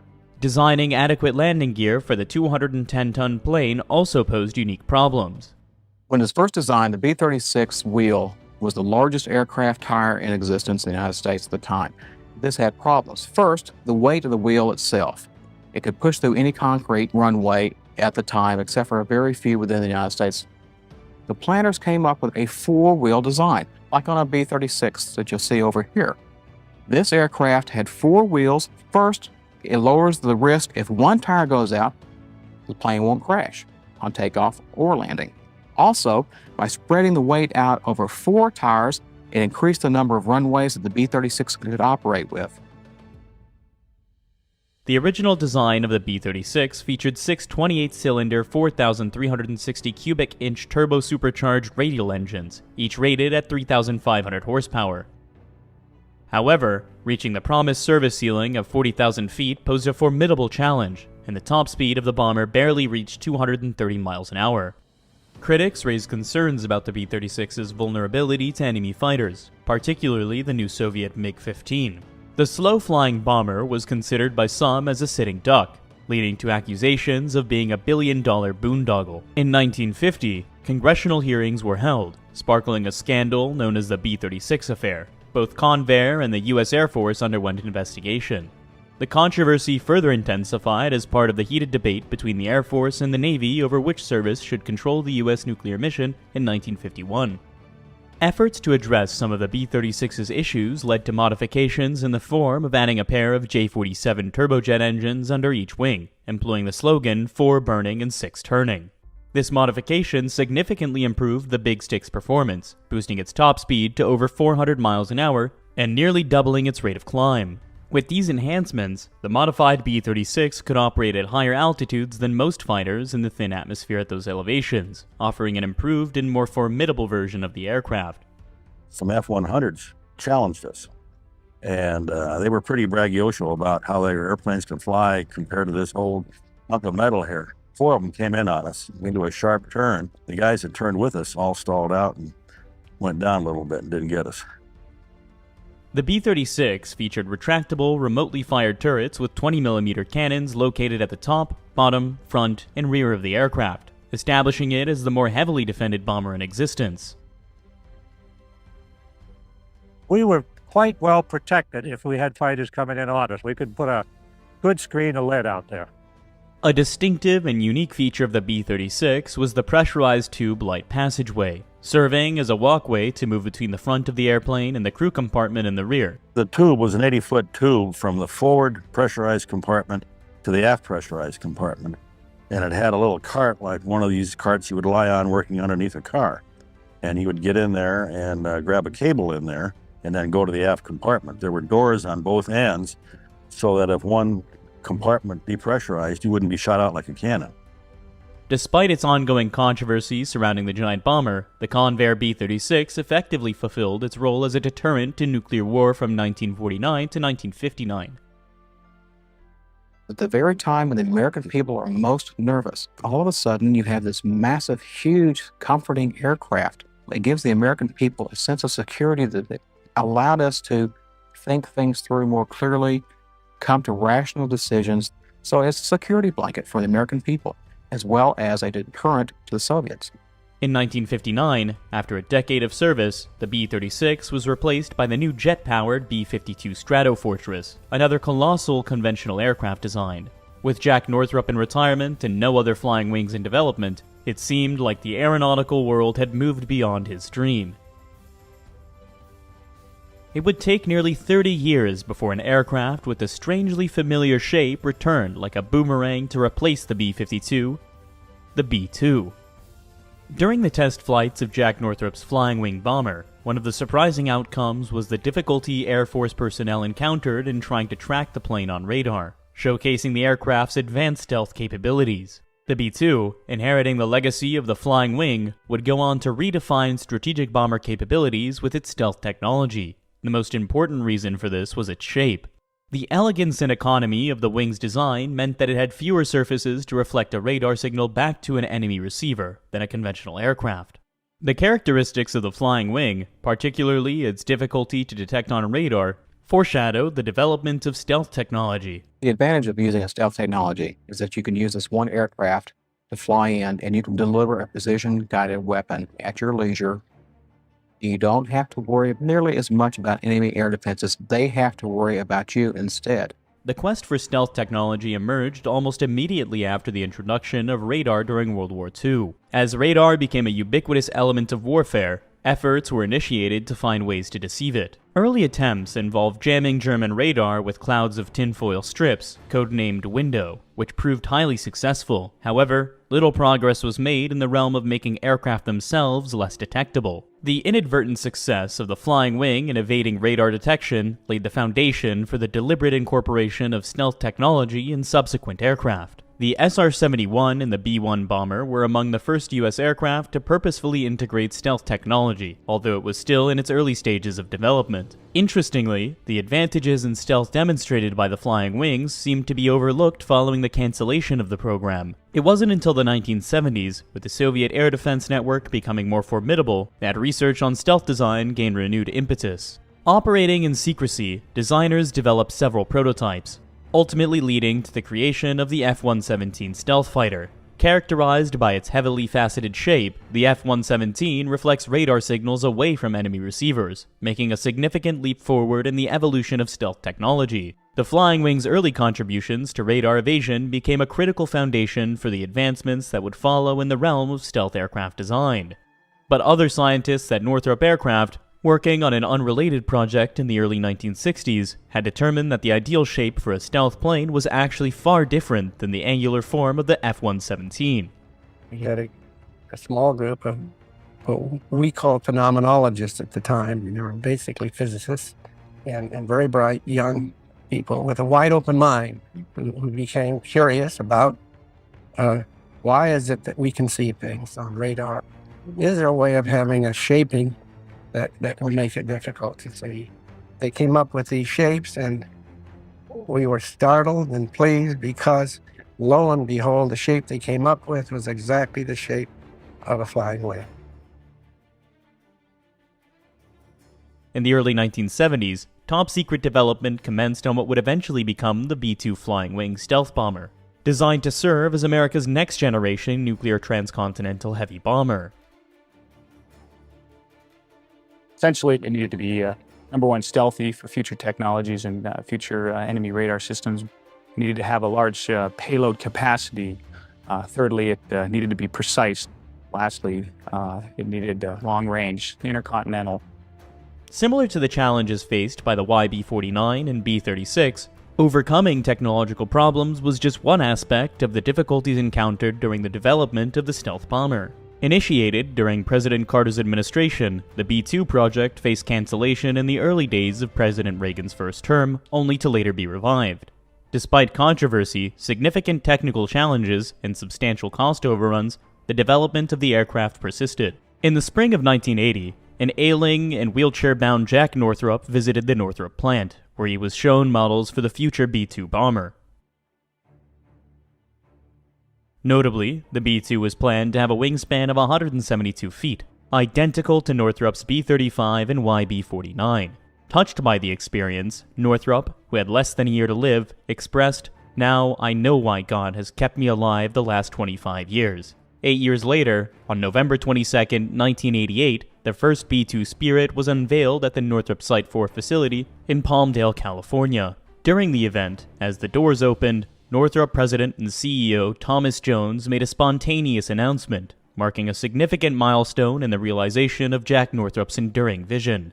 I was standing there, and obviously you get overcome by things, and you see this beautiful airplane come out, and you see this great crowd of people, and so on, and just said, "Jack Northrop, we salute you," which we all said. The development of computer-assisted fly-by-wire flight controls, which were already being used by the F-117 and other advanced military aircraft, meant that the stability problems which had plagued Northrop's Flying Wing were no longer an issue in the stealth bomber. The yaw developed as an inherent trait with a flying wing. What allows us to solve that problem now is the flight control computers are so fast that they're able to make the flight controls move fast enough that it stops that yawing from occurring.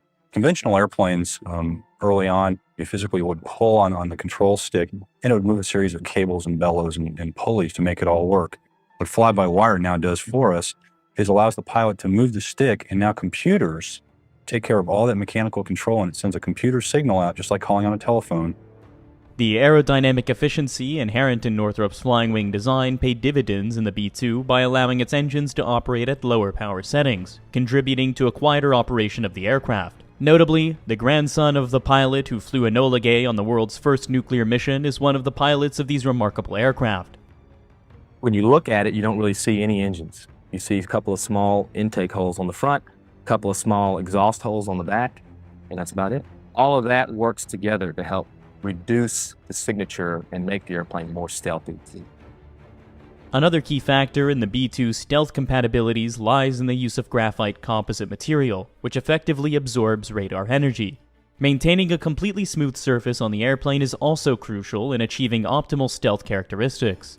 With this aircraft, you have to be more careful not to scratch the paint and the surfaces and flight control surfaces. If I bump this craft with a stand, I'm liable to do anywhere from 30 to 40 hours worth of damage on a small scratch. With that paint missing, it's liable to get the radar absorbed and possibly point your position out to who's ever trying to track you. These qualities collectively contribute to the B-2's remarkable success in the realm of stealth, providing it with the radar reflectivity equivalent to that of a basketball. Despite the challenges faced during its journey to production, the B-2 bomber had become the cornerstone of America's nuclear bomber force. However, its initial deployment in combat did not involve a centerpiece role in an atomic superpower showdown, but rather in a more conventional foreign conflict. In the early morning hours of March 24, 1999, two B-2 stealth bombers took off from their base at Whiteman Air Force Base, Missouri, marking a significant moment in the operational history of the B-2 in a more conventional military context. They crossed the North American continent, then the Atlantic, en route to targeted facilities in the former Yugoslavia. I was going into my first mission, and I had stealthed up. When the controller came back to me, he said, "I've lost you on radar." And I tell you, that was just like a warm, fuzzy, reassuring feeling. Gave you goose pimples like, hey, this actually does work. Approaching their targets with precision, the B-2 stealth bombers utilized their launch and leave capabilities during this crisis in Kosovo, successfully deploying 30 2,000-pound satellite-guided smart bombs. These smart bombs were designed to land within 30 feet of their programmed coordinates, showcasing the B-2's accuracy in delivering payloads. When my weapons bay doors opened and the weapons started coming out, those 2,000-pounders coming out just shuttered the airplane. Don't, don't. That's when the reality of what we actually were doing really hit pretty hard. And we started to see surface-to-air missiles being shot. It started just sinking in that, hey, this is for real. After dropping their bombs, the bombers returned to Whiteman Air Force Base approximately 31 hours after takeoff. Notably, the B-2s executed their missions in a manner that often left the enemy unaware of their presence overhead. A highlight of the stealth bombers' weaponry during the Kosovo crisis was the deployment of the Joint Direct Attack munitions. JDAM transformed unguided bombs into highly precise weapons, contributing to the success of the B-2 in the 78-day air campaign. We strapped on a tail kit. It has fins that move, and these GPS satellites, the global positioning system, feeds it current information, updating it all the time, all the way down until it strikes the target. Throughout the campaign, B-2 Spirits flew 49 missions, with all aircraft and their crews performing flawlessly, marking an impressive combat debut for the Flying Wing stealth bomber. 49 for 49 on-town takeoffs, done with only 6 aircraft at the time. That's all we had here on this base. That's an amazing feat, to be able to keep that ops tempo at such a high level. Aircraft were talking to each other, coming and going from the targets. That's a unique concept of warfare that this nation or the world has never seen, where you have warriors taking off, going into combat, and returning home after a 30-hour mission, walking home into the house and honey, what'd you do today? The 30-hour missions were exhausting, but the B-2 crew tried to find a way to stay occupied during the long flight. 15 hours on the way out are broken up by a couple of every fuelings every 4 hours or so. And then you do your bombing, and then you come back home, same thing. So what we try to do is maximize the amount of downtime to relax, to study our targets, anything we can to keep our bodies as fresh as we can during the sortie. Despite the successes in Kosovo, the B-2's substantial cost had remained a focal point of controversy. Originally planned as a fleet of 132 stealth bombers, the program was scaled down significantly, resulting in a total force of only 21 B-2s. Nevertheless, the B-2 is a vital part of a trio of long-range multi-purpose bombers that also includes the B-1 and the venerable B-52. We've got some weapons upgrades coming along the line. We've just been certified with the Joint Standoff Weapon, starting into the cruise missile concept.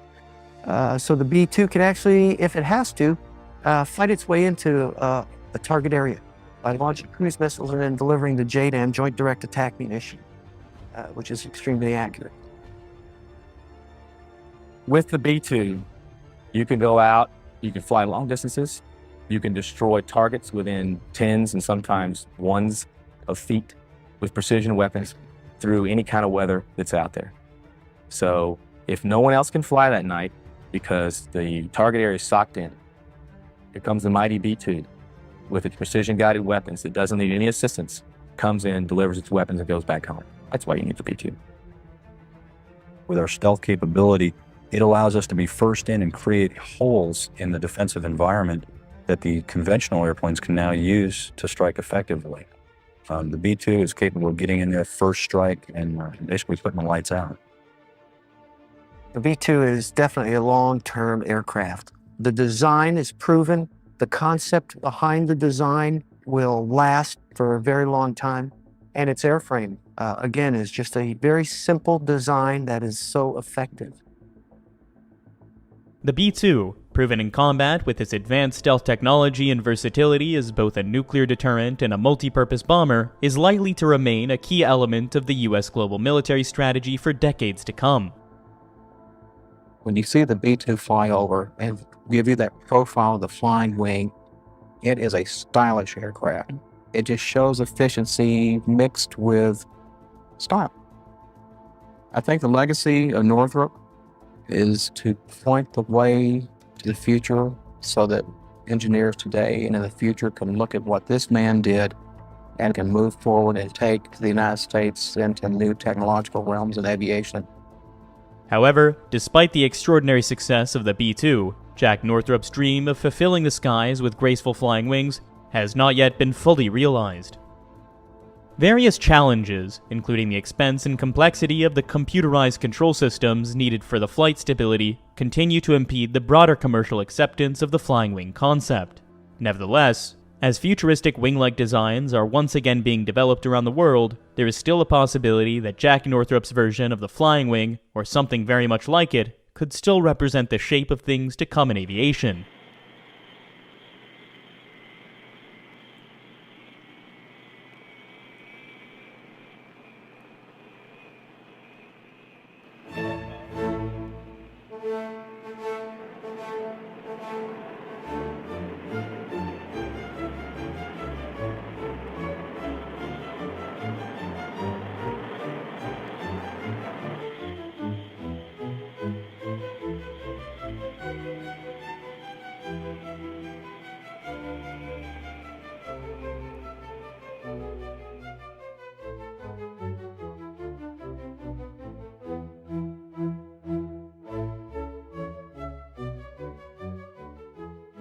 This is the Flying Wing, the product of years of engineering research by Northrop Aircraft and the United States Air Force.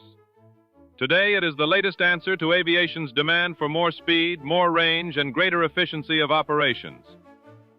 The Flying Wing can carry a larger load faster, farther, and with greater economy than conventional airplanes of similar size and power. Since the Wright brothers' airplane first flew at Kitty Hawk in 1903, Americans of this century have seen great advances in air transportation. Few men indeed can see the Flying Wing in operation without saying, "The plane of tomorrow is flying today."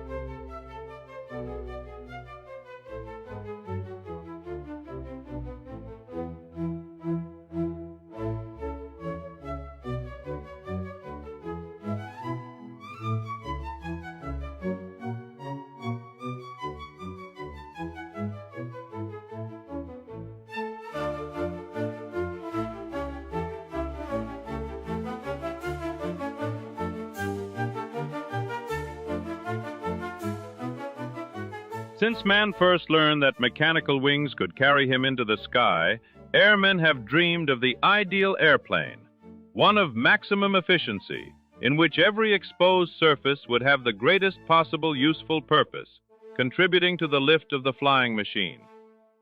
24 years of research and millions of hours of work are behind the production of these new aerial giants.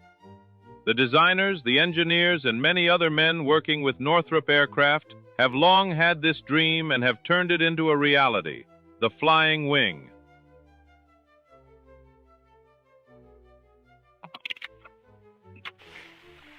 This aeroplane was developed as an effective way to solve the old problem of reducing drag. Drag's rather hard to describe. A simple definition is to say that it's the resistance of the air to an aeroplane's forward passage. You've felt drag by putting your hand out of a car window, and probably you've noticed that you can reduce it by turning your hand edgewise, presenting less surface to the wind. In the flying wing, we've reduced drag by designing an airplane with a more efficient form. Its shape creates less resistance to forward motion and passes through the air more easily. Here, I'll illustrate it for you.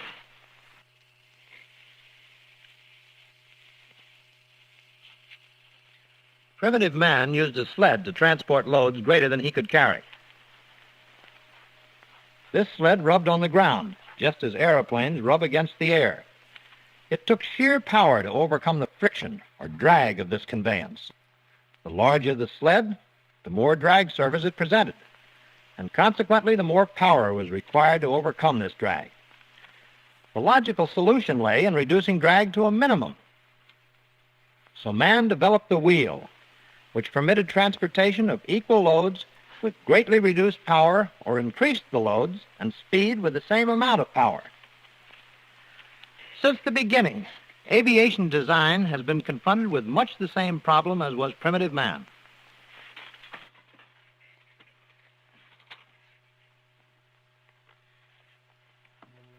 Today's basic aircraft design still has unnecessarily large drag forces. The engines, cowlings, and the nacelles, the tail surfaces used for stability and control, the bulky extended fuselage. They all are causes of drag to be overcome at the expense of speed, operational range, payload, and power. In the flying wing, we have reduced drag by removing the external engines, cowlings, and the nacelles, the tail surfaces, and finally the fuselage itself. Now we sweep back the wings for purposes of balance, control, and stability. And we see a picture of the basic flying wing. And that briefly is what has been done about the problem of drag. Rather than try to overpower it, we've reduced it, knowing that when we eliminate the cause, we eliminate the effect. We now have an airplane which, due to its increased efficiency, is capable of transporting a given load 25% farther or faster than is possible with an ordinary airplane using the same power. That is what is meant by efficiency of design. Our second objective was greater efficiency of structure. In order to illustrate efficiency of structure, we can use these charts for comparison. Here is a massive bridge structure. Massive because of the engineering principles involved. Notice that all loads are transferred to central, concentrated points. This requires a ponderous, expensive structure to sustain the loads and resist the applied stresses, stresses that are multiplied in turn by the leverages of the spans. Now here on the same highway, carrying the same traffic load, is an economical causeway type of bridge. It does the same job as the first bridge, with a much simpler structure and a fraction of the material. The answer is simple. Stresses are absorbed and weights are sustained by the individual units or pilings. And in the same way, this comparison may be applied to conventional and all-wing aircraft. In the ordinary type, the lift which carries the load works on the wing from tip to tip, but the bulk of the weight is centrally located, necessitating heavier wing construction, particularly at the roots or points of suspension. In the flying wing, the same weights, distributed over the span of the wing, are sustained by individual areas or lift forces, permitting a large saving in structural weight at no sacrifice of strength. This saving is convertible to additional payload or fuel. And that, very simply, is what is meant by efficiency of structure. Today, Northrop men know well that by combining efficiency of design and efficiency of structure, the result is a high-lift, low-drag flying wing, which can carry a greater load, carry it farther, carry it higher, and carry it faster than conventional airplanes of similar size and power.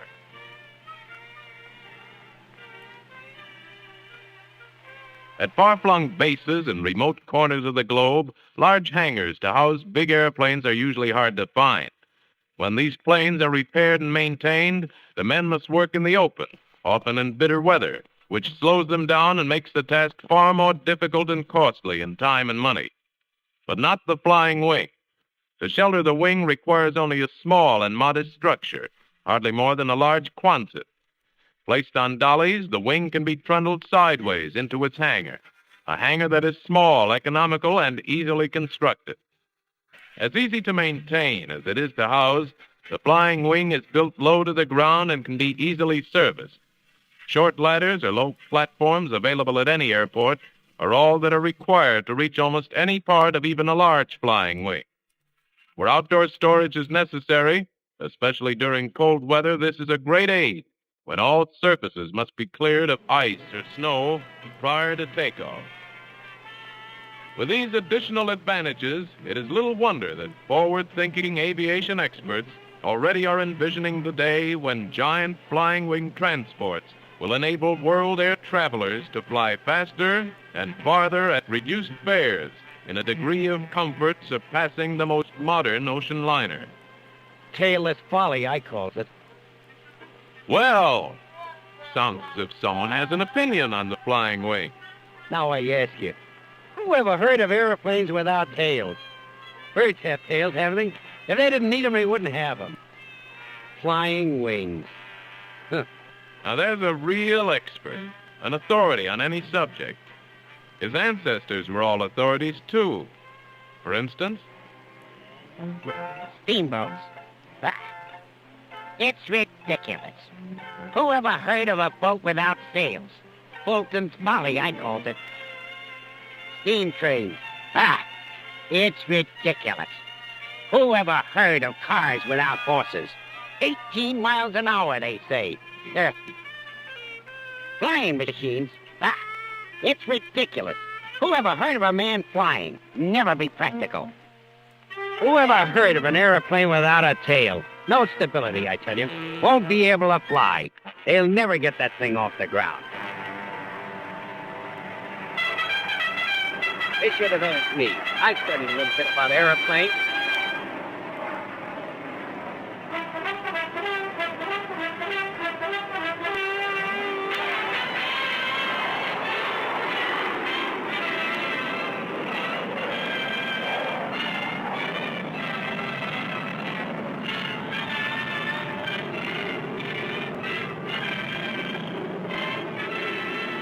Recognize him? He's one of that group of skeptics who just can't understand any scientific advancement and won't believe it when he sees it.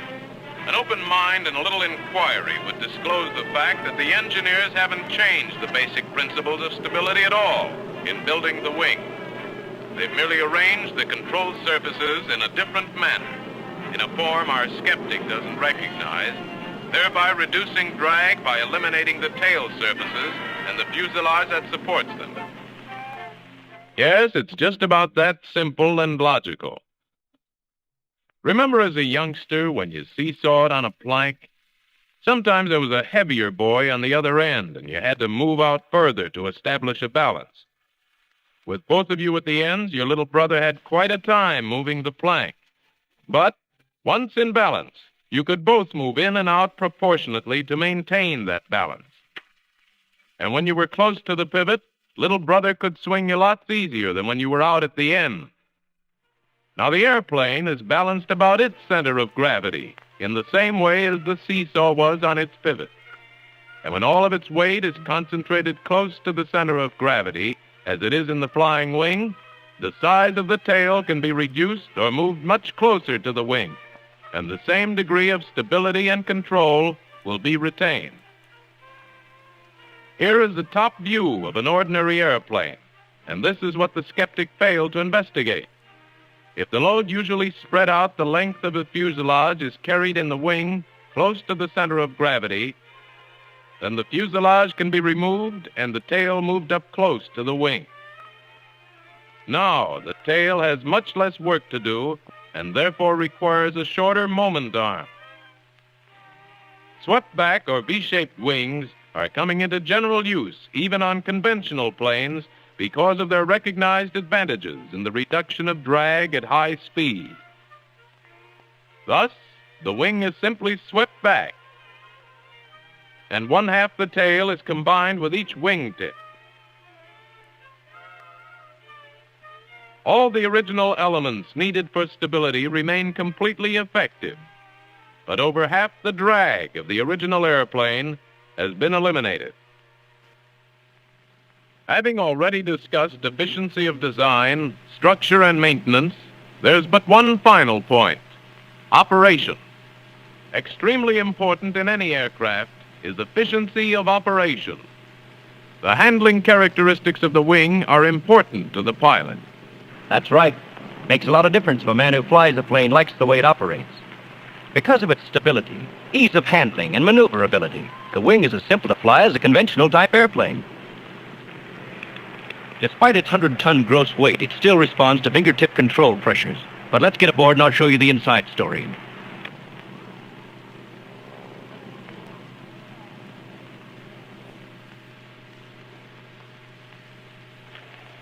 First, the controls. The flight controls in the cockpit operate in a normal fashion and differ very little from those in a conventional plane. Foot pedals operate the rudders, which consist of double split flaps, similar to dive flaps, located at the wingtips. When a rudder pedal is depressed, the flaps open to produce drag at the required wingtip. Here's an easy way to explain the action of wingtip rudders. Notice that when drag or pressure is applied to a wingtip, the plane pivots around its central axis, exactly as if rudder were applied. Consequently, our wingtip rudders give us the same control as the rudder on a standard type plane. On the flying wing, both pedals may be operated at the same time. This creates an air brake effect, increasing the rate of descent or reducing the airspeed, a valuable asset in landing a clean modern airplane of this type. This air brake feature is the only variation from a conventional control arrangement. Longitudinal and lateral control are maintained by elevons, a combination of the standard elevators and ailerons. When the control column is pulled back, the elevons, located just inboard of the rudders, are moved upward, causing the wing to climb. Forward movement of the control column moves the elevons downward, resulting in an opposite or diving effect. These operations of the control column and the elevons produce the same effect as the elevators on a conventional type airplane. Lateral rolling effect is achieved by operating the control wheel in the normal fashion. This works the elevons in the same way that ailerons are operated on a standard ship. For example, turning the wheel to the left raises the left elevon and depresses the right, causing the airplane to roll to the left.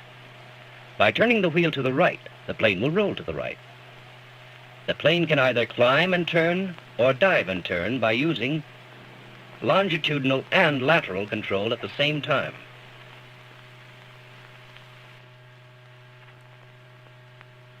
Okay, Frank, let's start the engines.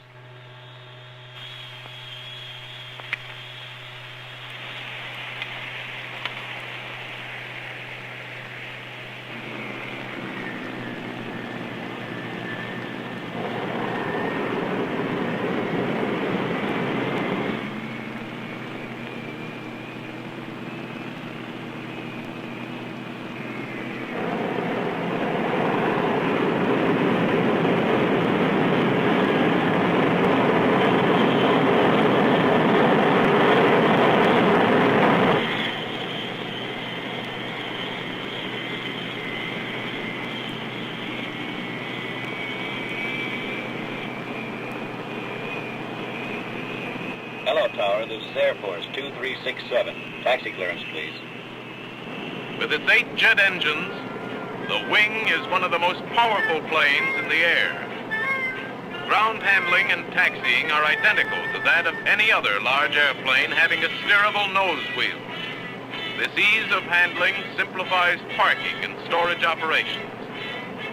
Notice that the pilot of the Flying Wing has excellent forward, downward, and round-the-clock vision, which minimizes taxiing hazards.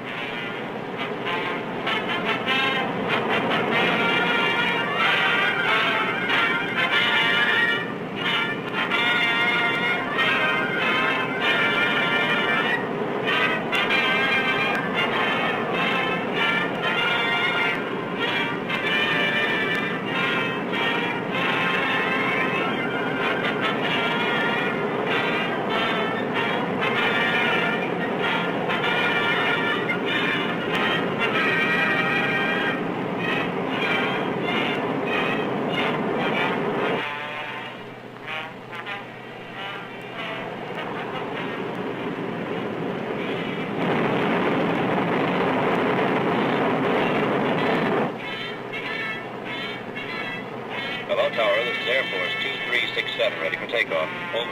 Air Force 2367, this is the Tower. Clear for takeoff. 2367, roger.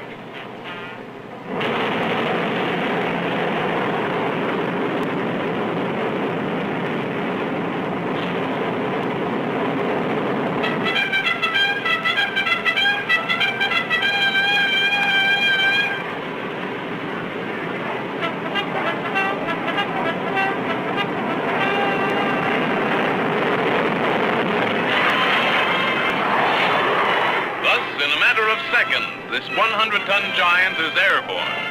Notice its phenomenal rate of climb.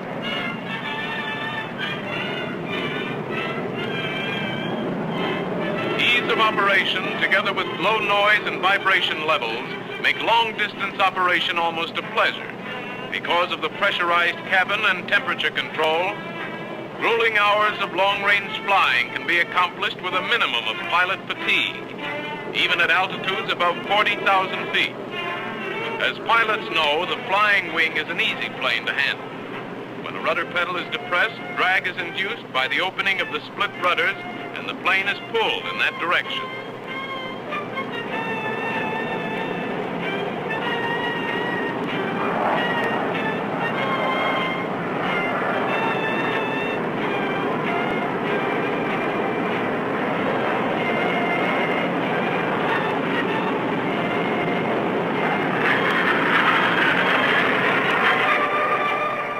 Rudders are depressed, an air brake effect is created for short approaches or steep descents over landing hazards. Normal control column movement results in a climb, a dive, or bank as desired.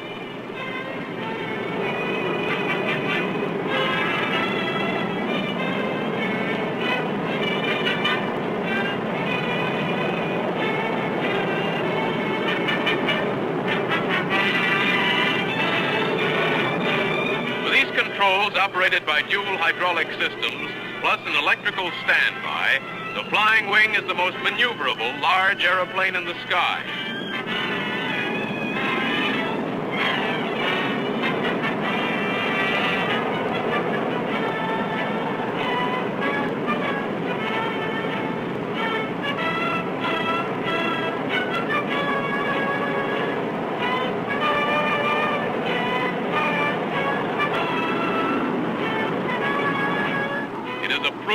Powerful weapon, a plane that can hold its own against enemy fighters.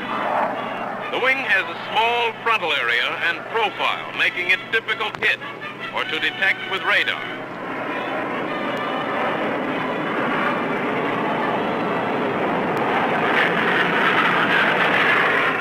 With its relatively low wing loading and high speed, the wing is capable of defensive or offensive maneuvers that would stall out most fighters, particularly at high altitudes, where the rarefied air places limitations on airplanes with high wing loading.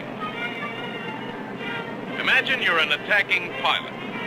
Not much to hit in this slim, clean line, is there? especially if it's going away at more than 500 miles an hour. Should one or more engines be knocked out, the wing is still a formidable fighting machine.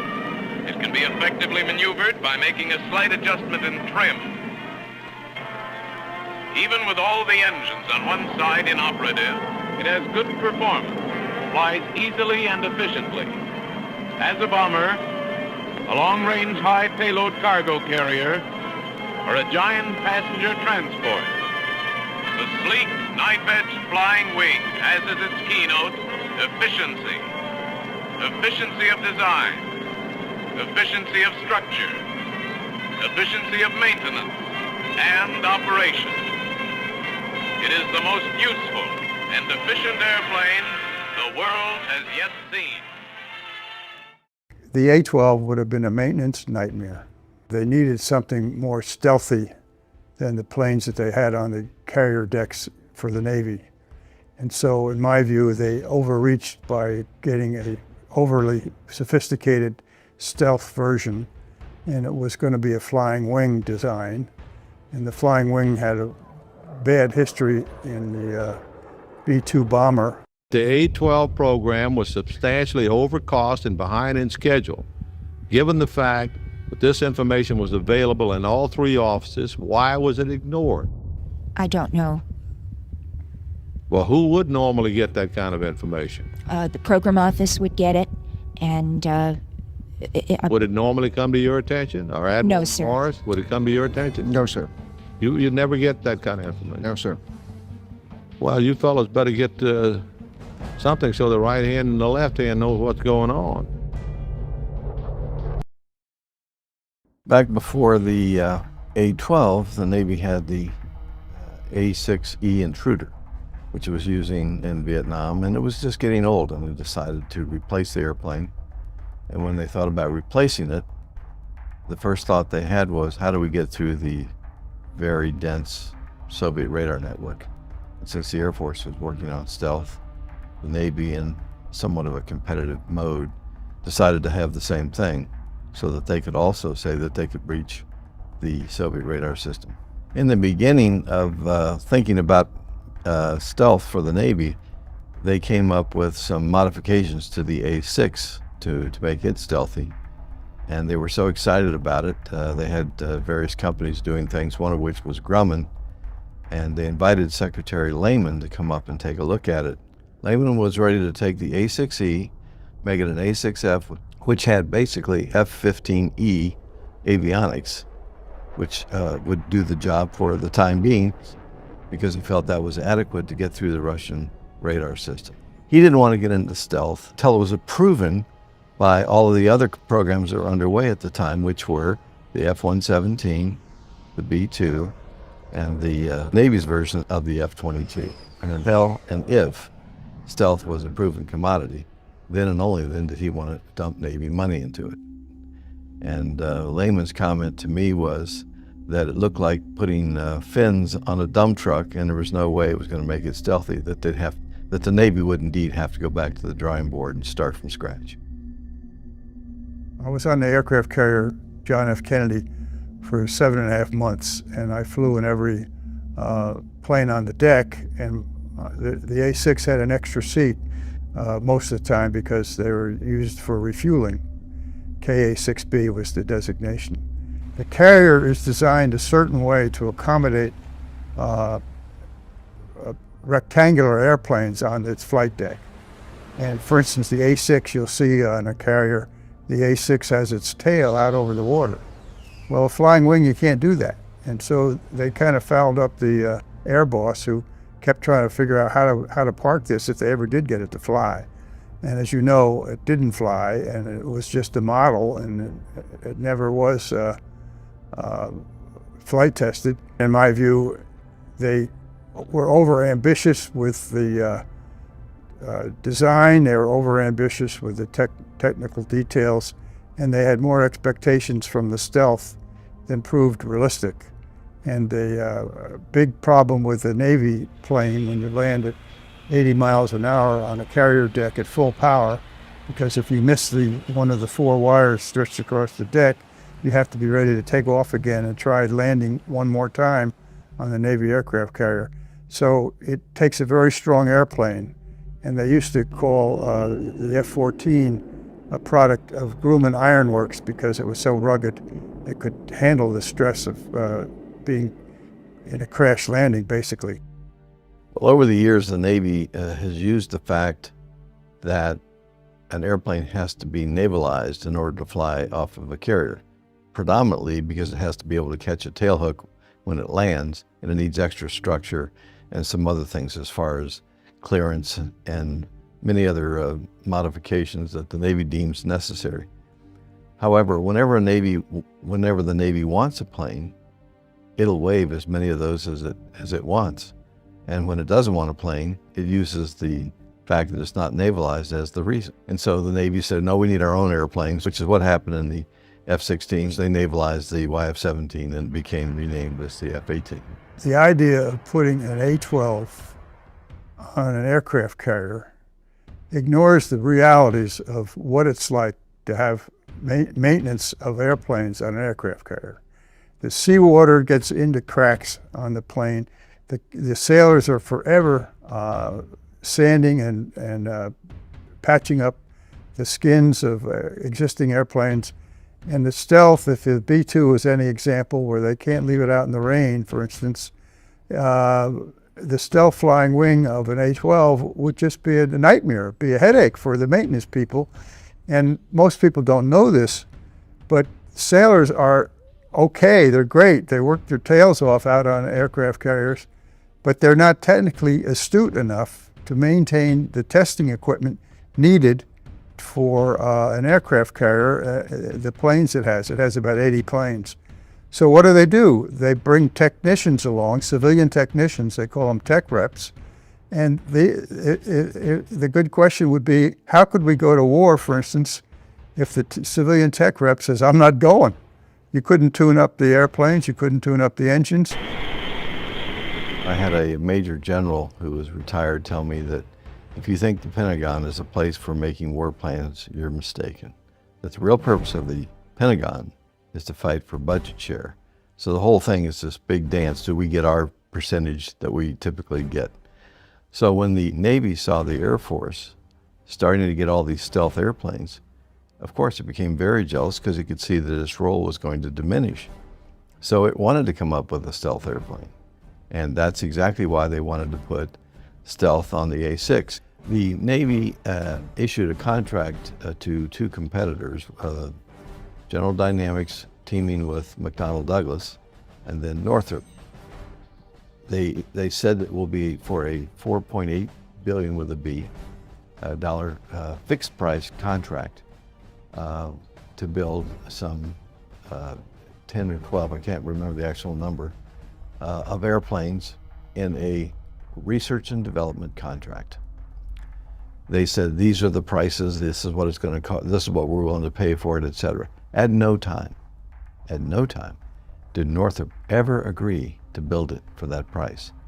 So if you know anything about contract law, if you're not going to adhere to the specifications of the contract, you're really not a competitor.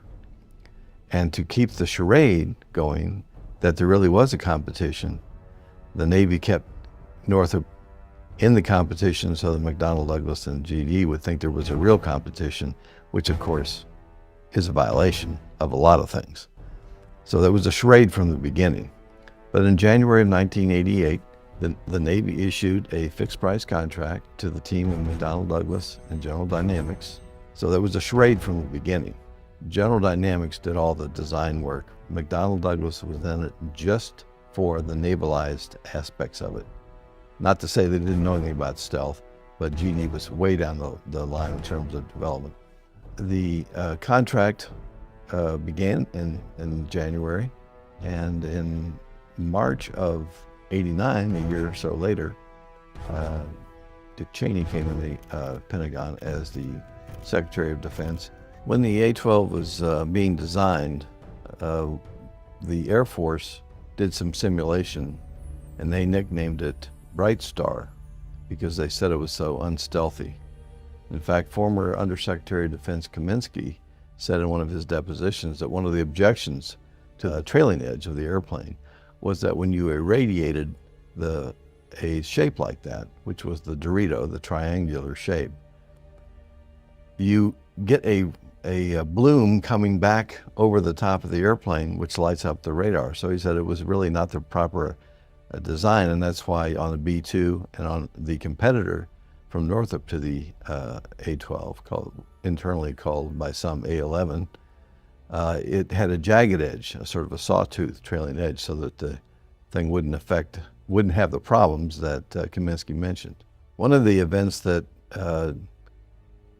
happened during 1984 was a German pilot flew a Cessna 182 into Red Square. He flew it all the way from Helsinki down to Moscow. And for a lot of people, that was evidence that the Russian radar network was porous. It didn't stick because there's too much money involved. When you have a lot of money involved, contractors say, well, that was just a fluke, and if we were going to have a bunch of airplanes, they'd light up all the radar sites. So they use whatever excuse they can to justify keeping the money flow. The A-12, they wanted it to make it out of magical materials, boron and fibers and so forth. And that is fine, it's lighter, but they found out that they had to make it so thick that to get the strength they needed, the cost kept climbing up and up. I don't think there's any question that the concept of stealth is valid from at least one position. And you can optimize any object to provide less of a radar return. But the problem is that it's only good from that one position, and everything off of that, say in this case, a nose-on position, is a compromise. There's two ways that an airplane is made stealthy. One is by the material that's covering it, which is called radar absorbing material, or RAM. And the other is the shape of the airplane. Back in the beginning, when Northrop was competing against the F-117, Lockheed was using flat plates, kind of like one of those mirrored balls you see in a ballroom when the light hits it and it bounces all over the place. You don't get a direct return. And Northrop was trying to solve the problem by smoothing and rounding the edges. And in fact, I demonstrated that to myself one time. When I was doing research on the book, I went down and interviewed John Cashin, who was the stealth designer of the B-2, and spent several days with him in Australia.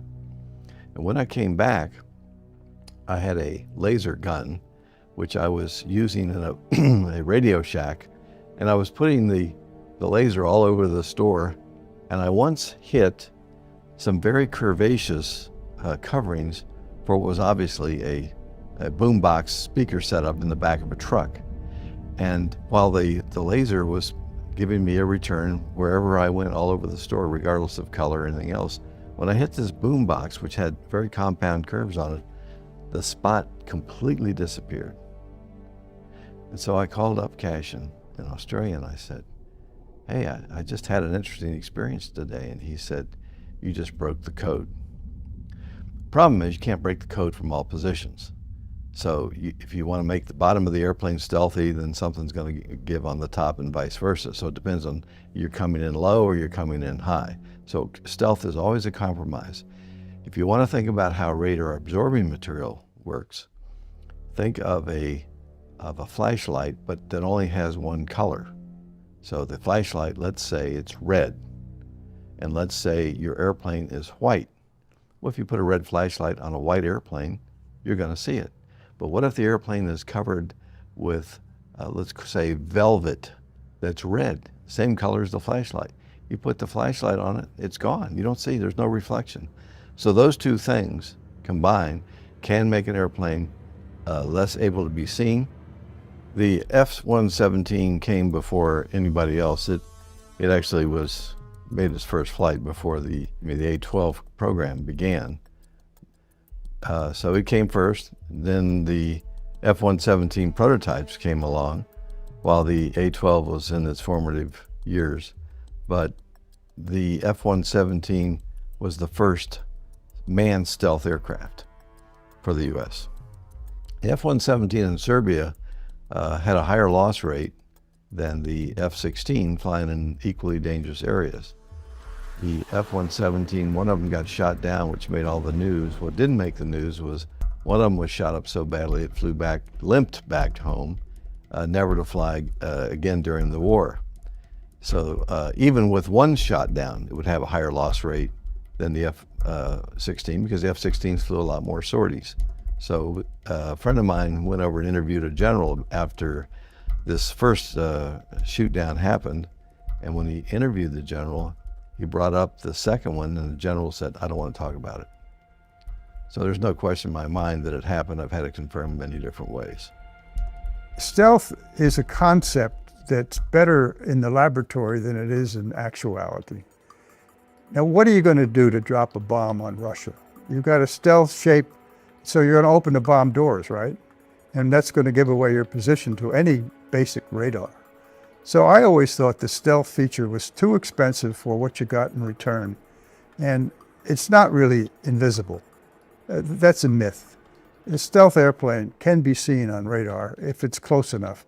But the F-117, for instance, was the hero in a sense of the first Gulf War. But you could see that. And it's good for very precise targets, and but it's not a Chevrolet or a Ford. It's a handcrafted airplane, and the maintenance is a devil, and it's not invisible anyhow, but it is less visible than the conventional airplane. Based on an article a friend of mine and I wrote, we were invited to come up to Nellis because the Air Force wanted to show us how great the F-22 was, that we were somehow had been misled and didn't appreciate how stealthy it was. And in one of the, actually it was the first or second series that we watched, an F-5 bagged an F-22. Well, of course, I interrogated, you might call it interrogation, the commanding officer of the squadron that evening, and he said, "Oh, it was just a fluke." But the point was that there was a $360 million airplane against a $20 million airplane. And the point is, it shouldn't happen. It shouldn't happen at all, not being a fluke. He said the pilot was inexperienced. There's always an excuse when it doesn't work. But when they sell it, it works, perfectly. The Navy wanted to have a stealth airplane so that when it invaded Russia as part of the war plan, it could make it all the way in and out without being shot down by the Russian radar sites. The Russian radar sites were placed every so often, and the idea was that if you had a stealthy airplane, then the radar would only be able to broadcast circles like this, and you could fly through these big gaps, whereas if you were a conventional airplane, the gaps would overlap and you could never get through.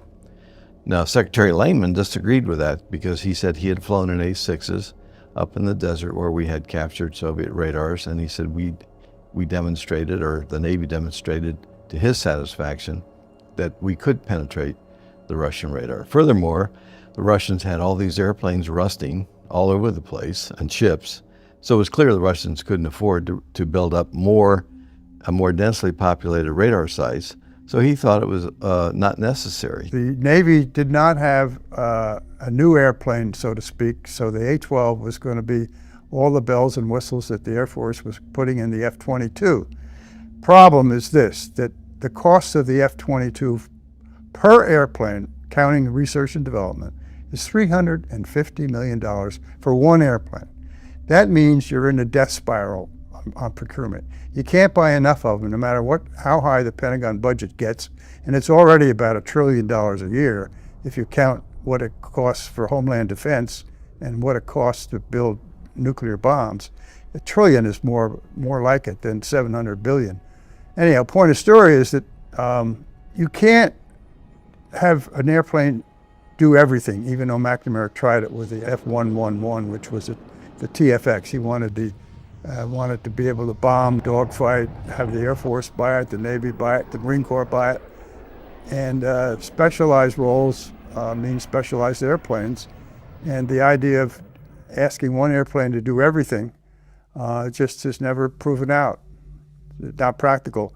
And as I say, if you get an airplane so costly, like the F-22 is $350 million, one airplane, how many of them are you going to be able to buy? And so there is a strength in quantity as well as in quality. And the Navy pilots were kind of begrudgingly accepting the F-18E and F, but they really would have liked a new fancy airplane like the A-12. But that's a pilot. You wouldn't expect a pilot not to want the latest weapon that he could get to fly. I mean, we're all that way in America. we want the latest gadgetry. But from a standpoint of strategy and quantity and ease of maintenance and cost, I just think the F-22 is a loser, and I think the A-12 would have been a loser. Well, when our photographer went out to take a picture of it, a good part of it was just pasted together material. There was not a flyable plane. So I would say they never got more than halfway towards getting a real airplane, and it was a comical show of this is what it will look like, but it's like an airplane made out of soap, or or a car when they start out. They carve it first out of a cake of soap. So it didn't get very far, and it certainly was not flight tested at all. Zero. Never took off, never landed. And they just couldn't get it strong enough to withstand the landing on a Navy carrier deck. When you have a black program, there are very few people that know what's really going on. In fact, one of the fellows I interviewed was a staff member on the Research and Development Subcommittee, and he said it always amazed him that he knew all about the A-12 program and that 95% of the people on the committee had no clue. The A-12 was designed to carry two missiles internally called TSAM, spelled T-S-S-A-M, but it was so secret that the designers of the A-12 were not allowed to see anything about the TSAM. It was completely compartmentalized. They just were allowed to keep a space for those missiles to be carried in. Well, the contractors do have a point in saying that they were so compartmentalized by the secrecy impositions on them that one guy in one plant couldn't talk to another guy in another plant even if they were working on the same problem because of the secrecy restrictions. So they do have a point in saying that it was overclassified, and scientists and engineers, they love to cross-fertilize, and that's the way you get things done. But if you've got a secrecy wall separating you from a guy who knows the answer, that's a legitimate point. And there was a lot of secrecy imposed on the A-12. There could have been a certain restriction on the stealth exchange of information that I know about. It was overly classified, and you couldn't move to one office to another and talk to a guy without certain permission. The contract began in January, and in March of '89, a year or so later, Dick Cheney came in the Pentagon as the Secretary of Defense. Well, Cheney in those days, before he got kind of over the top about a number of issues when he was Vice President of the United States, but when he was Secretary of Defense, and I covered him at that time, I thought he had a sane approach to things. He was a former White House operative who was deputy to Donald Rumsfeld and lobbying Congress. He knew the realities of Congress, but he was a layman. He was not an engineer, never was a pilot. The A-12 had, as every airplane when it's ordered from the Pentagon, has a set of specifications, has a set of performance goals, set of performance requirements, has to have a certain speed, has to be a certain weight, has to be able to do certain things, has to be able to go so fast. And it was obvious in the design phase and in the research and development phase that the A-12 was not going to be able to live up to the promised specs. These promised specs are called brochuremanship, and you're trying to sell the airplane to the Pentagon, and you're saying it can do everything but make cookies. And you put a film together and you say this will be a wondrous machine, but when it comes to flying it, they came into all kinds of problems. The Navy saw the Air Force starting to get all these stealth airplanes, of course it became very jealous because it could see that its role was going to diminish. So it wanted to come up with a stealth airplane. In my view, they were over-ambitious with the design, they were over-ambitious with the technical details, and they had more expectations from the stealth than proved realistic. General Dynamics, teaming with McDonnell Douglas and then Northrop, they said that it will be for a $4.8 billion with a B dollar fixed price contract. At no time did Northrop ever agree to build it for that price. If you're not going to adhere to the specifications of the contract, you're really not a competitor. The Navy kept Northrop in the competition so that McDonnell Douglas and GD would think there was a real competition, which of course is a violation of a lot of things. So there was a charade from the beginning.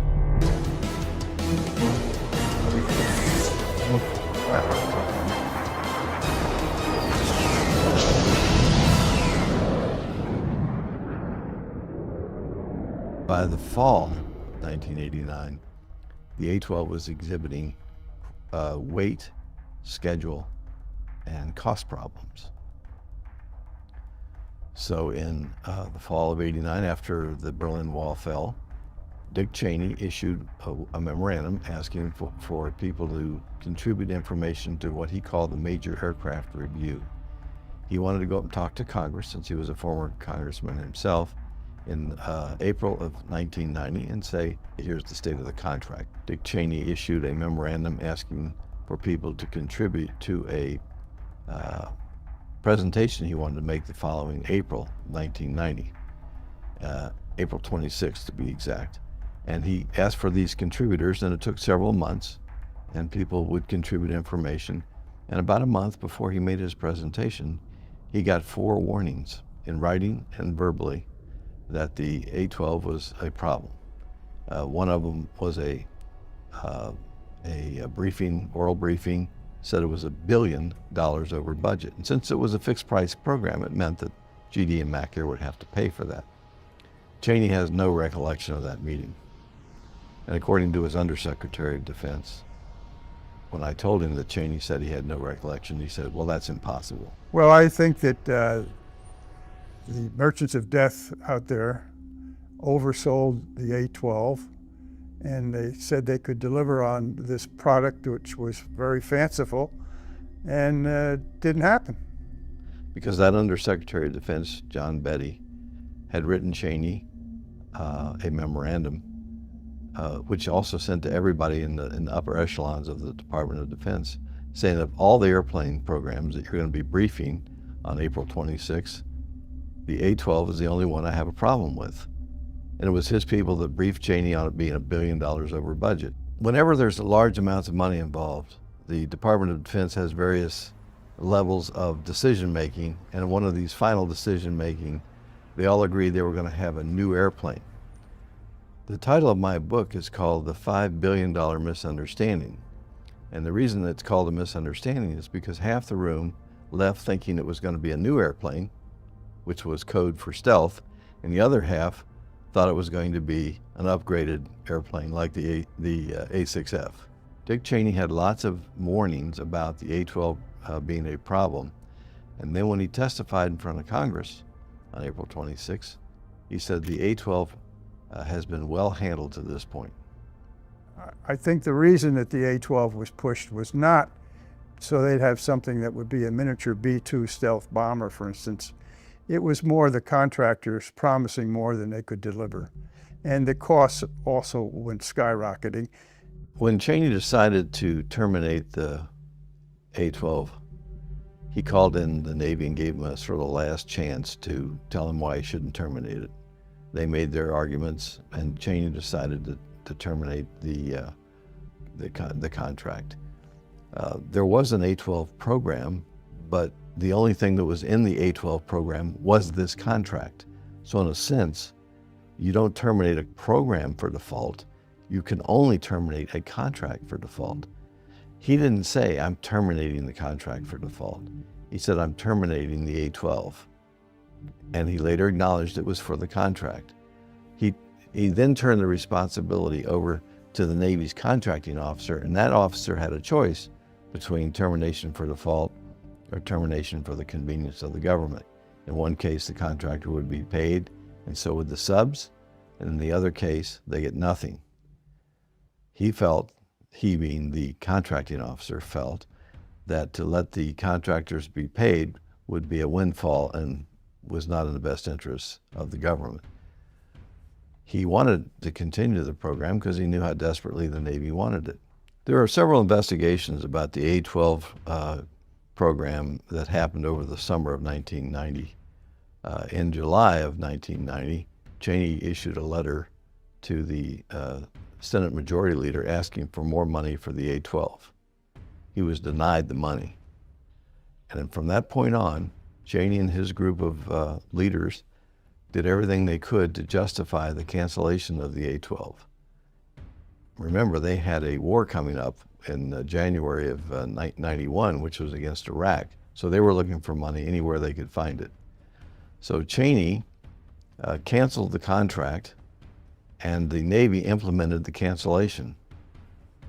The contract, if he hadn't canceled it, they would have been obligated to issue $553 million, roughly $500 million, against the contract, and they wanted to avoid that because they wanted to use it for other purposes. When Dick Cheney terminated the contract, which he did, which he said he did, he stepped into the shoes of the Navy's contracting officer. That meant he had to follow certain regulations. The regulations require a 7-step process, and that 7-step process takes several months to do. Because this was done over the weekend and the following Monday, $553 million was due to be applied to the contract. It was a rush, and it was all done on that Monday. And what they did was, they meaning the contracting officer and his legal assistant, they took out an older document that was done to terminate for default the Lockheed P-7, which was a follow-on concept to the Orion P-3, and they dusted it off and they filled in the blanks with typos, blanks, and inappropriate statements. For example, one of them was, they said that the A-12 was being terminated because it couldn't make its runway takeoff length. Well, you don't have a runway takeoff length requirement in an A-12 because it's shot off an aircraft carrier with a catapult.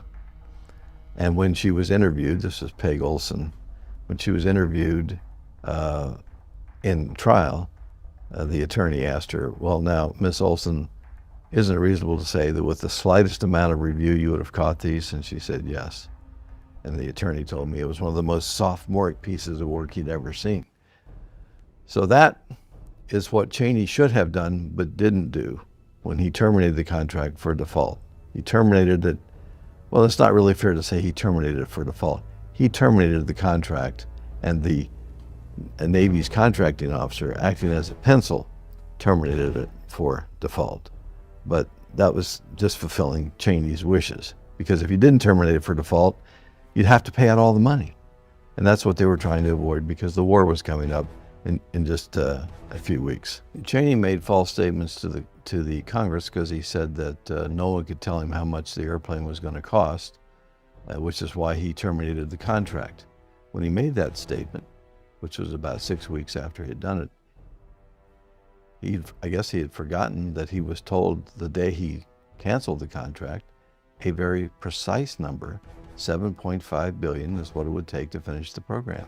That, by the way, was the exact number that the Navy used before the program began when it was trying to estimate what it would cost. So Cheney, on many occasions, made statements that were just not true. And again, to accuse somebody of, I'm not accusing him of lying, because that means I know what his mental state is.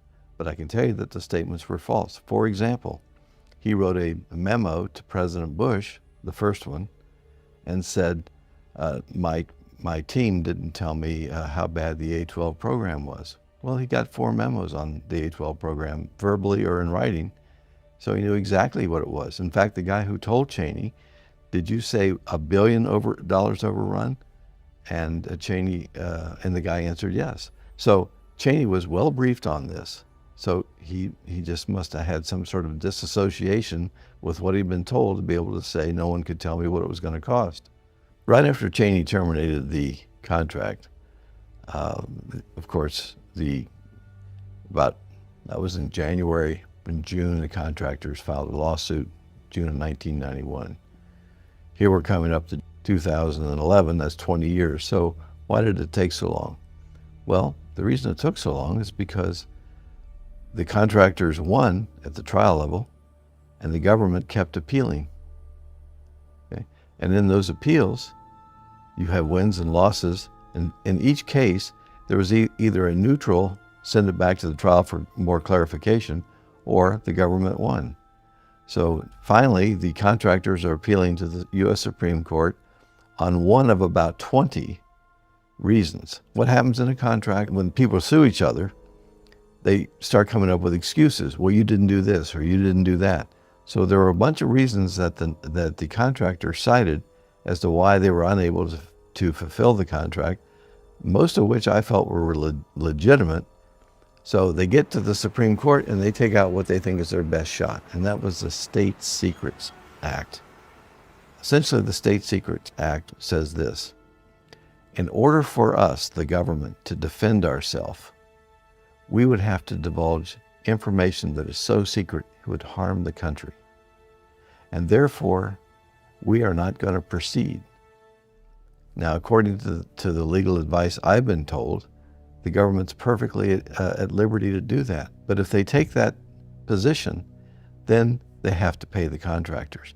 But in this case, the government is arguing, not only do we not have to give you any information so that you can show that you were not at fault, you the contractors, but we're not going to tell you anything. We're just not going to give you anything, and so you're going to lose. And there's some argument in the Supreme Court oral argument that, hey, that's not really fair. You know, if you're gonna do that, then you got to give up the money. You don't have to tell them, but you got to give up the money. You lose. So the way the contractors get well, this is an old game. Everybody who's in Pentagon procurement knows it.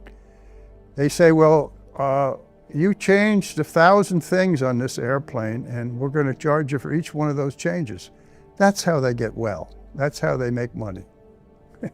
The basic problem with military procurement in the United States today is that we're allowing the defense contractors, allied with the Congress, to take us to the poorhouse in Cadillacs. So what do the contractors do? That's a severe loss of money if it's canceled for good cause, because it couldn't live up to the specifications in the contract. So they said, in the first appeal to the courts, which I covered some of, that he didn't follow correct procedures, that he ignored the rules of canceling a contract. So the issue going into the first round, and there's been several rounds in the courts, as you know, and it's still not over, that the polls of the argument were Cheney was beyond his authority by the way he canceled the contract. And the Navy's response through the Secretary of Defense was it couldn't live up to the contract performance-wise, specifications-wise, so it's a flawed product and we're not going to buy it. So we have just cause for canceling the contract because it can't perform as advertised. The contractors' fallback, McDonnell Douglas and General Dynamics, was, yeah, but there's certain ways that you have to cancel a contract and there's certain appeal processes and you ignored all those rules. So that was the issue. Looking through Defense Secretary Cheney's end of the telescope, I can see why he couldn't get answers to A, no one knows what it's going to cost, B, no one knows what it will be able to do, C, nobody knows whether it can withstand the pressures of a carrier deck. And what was the threat? Who had a A-12? Nobody. And you could make a case nowadays, why not deal with it with unmanned aircraft and then send in something simpler and cheaper than the A-12. Cheney couldn't get solid answers, and he just said, "The hell with it, cancel it." And he went out to St. Louis and canceled it on the spot. The history of the Department of Defense is that all programs run into problems, and there was nothing unique about the A-12. There was no reason to think that it wouldn't continue. I mean, historically, programs get into problems, they throw money at it, and it either gets fixed or it doesn't get fixed, but in most cases, it continues whether it's fixed or not. The A-12 program was doomed to failure from the very beginning for the simple reason that not enough money was funded for the airplane, for the development of the airplane. The 4.8 was less than the 6.8 that was appropriated for just one phase of the F-22. Basically, all airplanes in development go through 3 phases. At the time, the first phase was called concept formulation, where you have a bunch of paper studies. The second phase was demonstration and validation portion of the advanced tactical fighter, which eventually became the F-22. Both Northrop and Lockheed developed airplanes. They each contributed 2 airplanes. One was called the YF-23, that was the Northrop airplane. One was called the YF-22, that was the Lockheed airplane. The combined amount of money spent on that phase of the airplane was a significant amount more than was programmed for the entire A-12 program. So you have these 3 phases: concept formulation, demonstration and validation, and then full-scale development. That's when you build the actual airplanes and start flying what's supposed to be the end product. There was never enough money in the A-12 program. It was doomed because there wasn't enough money, and everybody knew it. Everybody I ever interviewed said everybody knew it was doomed, but like all programs, they thought they were going to get whole on production. So when Dick Cheney, when he gave his talk on April 26, 1990, the Major Aircraft Review, he basically cut the program in half. So there was no way they were going to get whole. So the contractors came and talked to Dick Cheney in June and said, "We can't get there from here. There's not enough money." And Cheney had some options, but he doesn't even remember that conversation either. So it wasn't until July that he asked for more money. Congress didn't give it to him, so the A-12 program never had enough money to adequately do what needed to be done. When you're talking about research and development, you don't really know what you don't know. You don't really know when things are going to happen.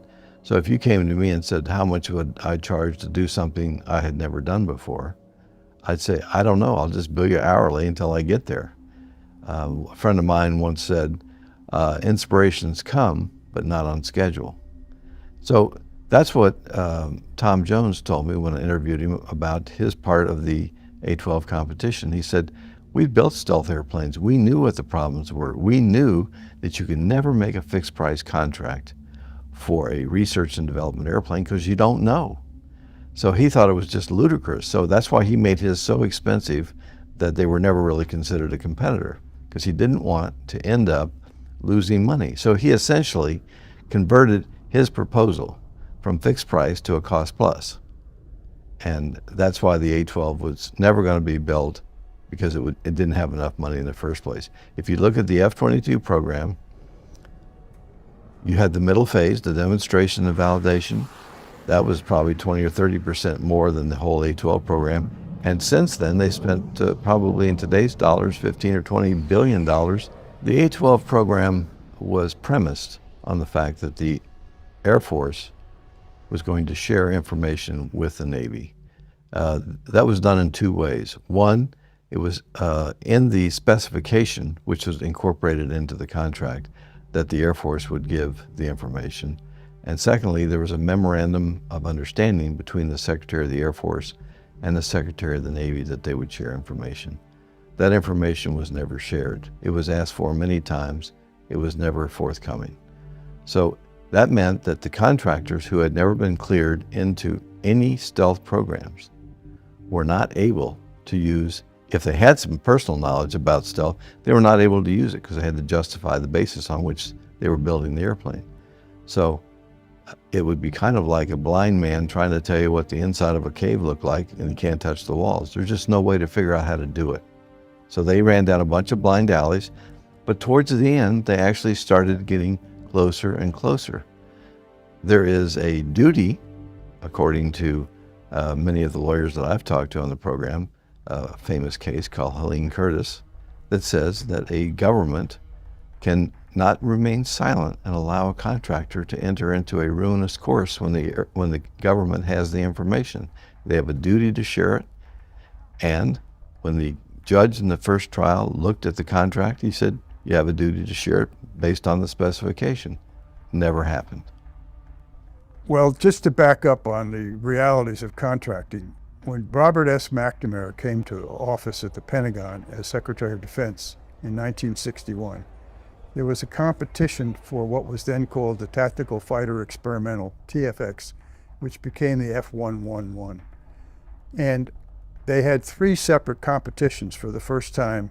McNamara had demanded that the competing contractors, who were then Boeing and General Dynamics,